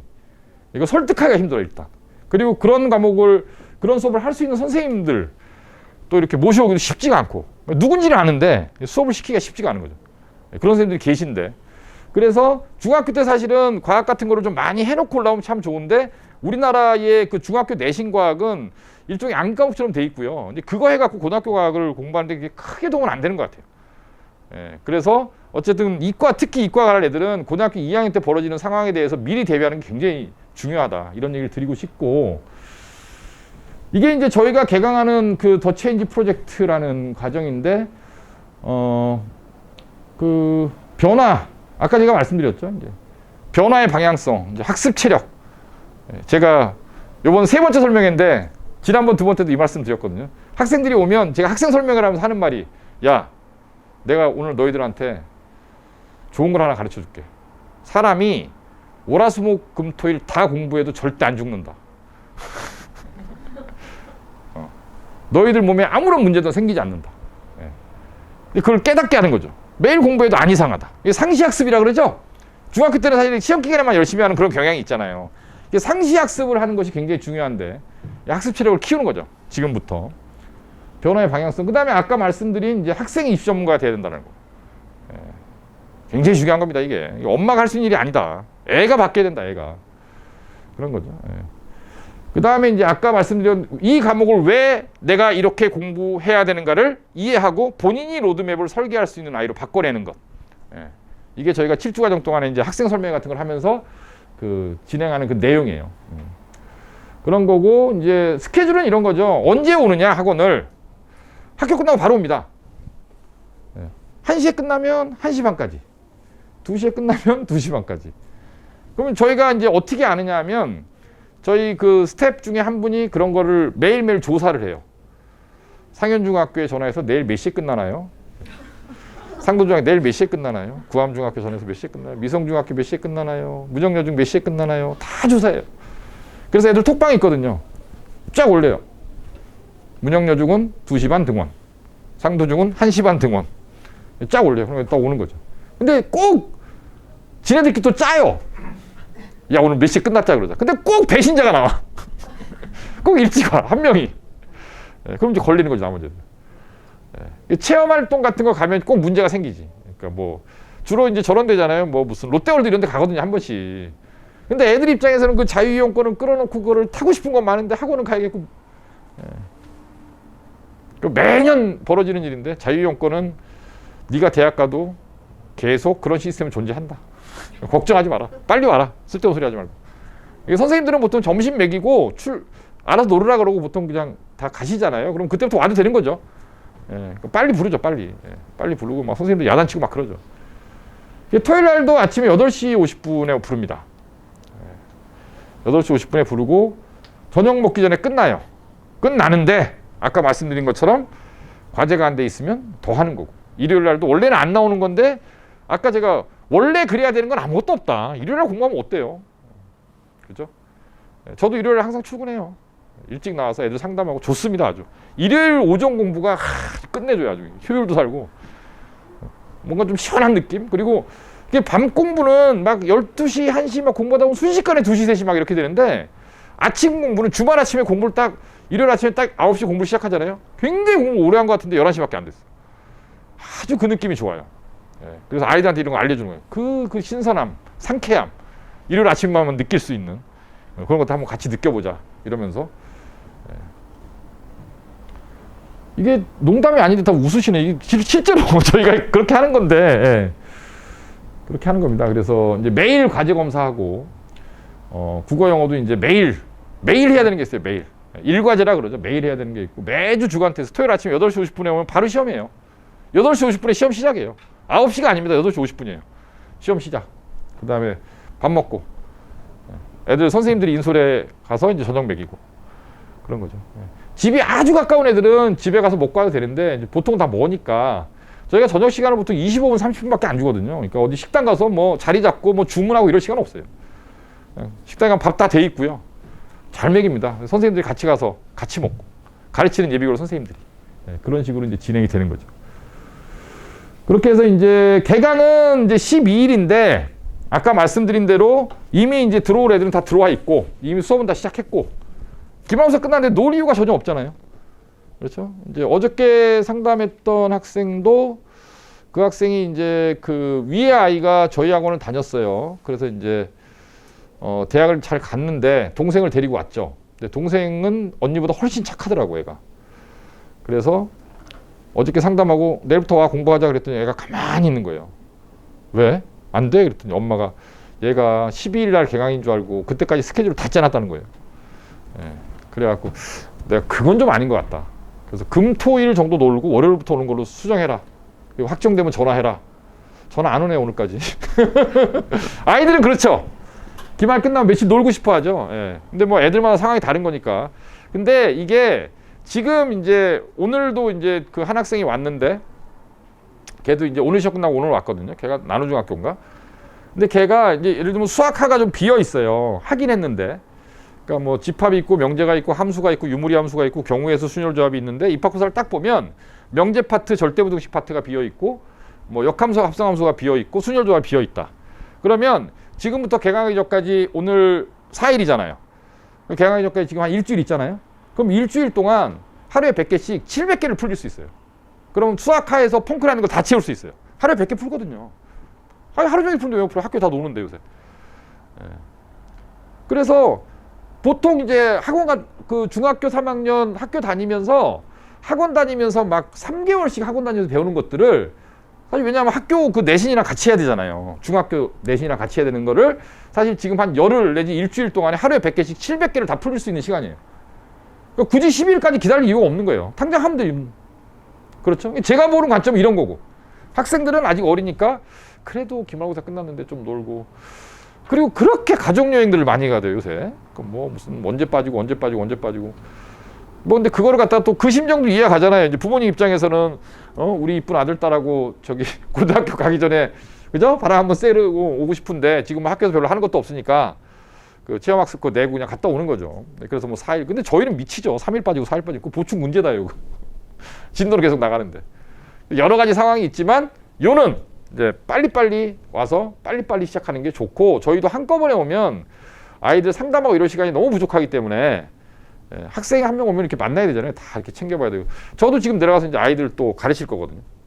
부르는 거예요. 공부하는데 불러 자습하는데 불러고 이리 와봐. 뭐 질문해봐 그러면서 그냥 질문만 받아주는 게 아니라 애를 갖다 파악을 하는 거예요. 그걸 얘가 받아들이는 속도가 이렇구나. 연습장은 이렇게 쓰는구나. 풀이가 예쁘구나. 잘못 치고 들어가는구나. 그럼 다 기록하죠. 그런 기록이 공유되고 아이한테 전달되고 상담하고 수업에 반영하고 반이동하고 이런 식으로 이제 그런 과정을 지금부터 7주간 계속하는 건데 빨리 시작할수록 좋다. 이해 가시죠? 뭔 얘기인지. 설득이 잘 안 되면 데리고 오세요. 설득이 잘 안 될 거예요. 그래서 저런 것도 괜찮아요. 저희 설명회 영상이 유튜브에 올라가면 거기서 제가 이렇게 얘기하는 부분 말고 저희 졸업생들이 했던 분이 중간중간에 껴있거든요. 설명회 보다 보면. 그런 거 한번 보여주시고 야, 이 언니도 했다. 야, 이런 형도 했다. 걔네들이 다 특별한 애들이 아니에요. 그냥 이런 우리 동네에서 그냥 평범히 중학교 다니고 그냥 그런 학생들인데 중학교 3학년 때 더 체인지 프로젝트를 만나면서 애들이 변하는 거죠. 성공한 애들은 그런 대학을 가는 거예요. 그래서 가만히 있으면 아무 일도 생기지 않고요. 아까 말씀드린 대로 그렇게 공부를 못하겠으면 대학을 낮춰야 됩니다. 그건 아주 뭐 어쩔 수 없는 현실이에요. 대학 정원이라는 건 굉장히 희소한 자원이기 때문에 공부에 시간을 투자할 수 없다면 대학의 수준을 원하는 대학의 수준을 낮추는 것이 답이다. 아셨죠? 뭔 얘기인지. 어쨌든 오늘도 뭐 전화기 제가 이렇게 설명을 딱 하면서 끝까지 전화기가 한 번도 안 울리면 참 기분이 좋아요. 아니 전화기 울리지 않으면 그러니까 이게 뭔가 무음으로 해놨다거나 뭐 이렇게 꺼놨다거나 이런 거잖아요. 그러니까 내 집중하겠다라는 그런 뜻이잖아요, 어머님들이. 그래서 이제 열심히 하게 되고 사실 설명회라는 게 입시 요강을 막 이렇게 보여드리고 이런 설명회는 12월 달에 하는데 사실 저는 중학교 3학년 어머님들한테는 그런 뭐 대학 입시를 뭐 교과 전형이 어느 대학에 몇 명 뽑고 막 이런 거보다는 전체적인 얼개를 말씀드리고 아이들한테 지금 뭘 시켜야 되는가를 말씀드리는 설명회가 훨씬 더 중요한 설명회라고 생각하기 때문에 이런 내용을 진행을 했어요. 도움이 되셨으리라 믿겠습니다. 끝까지 들어주셔서 감사합니다. 네, 마칠게요.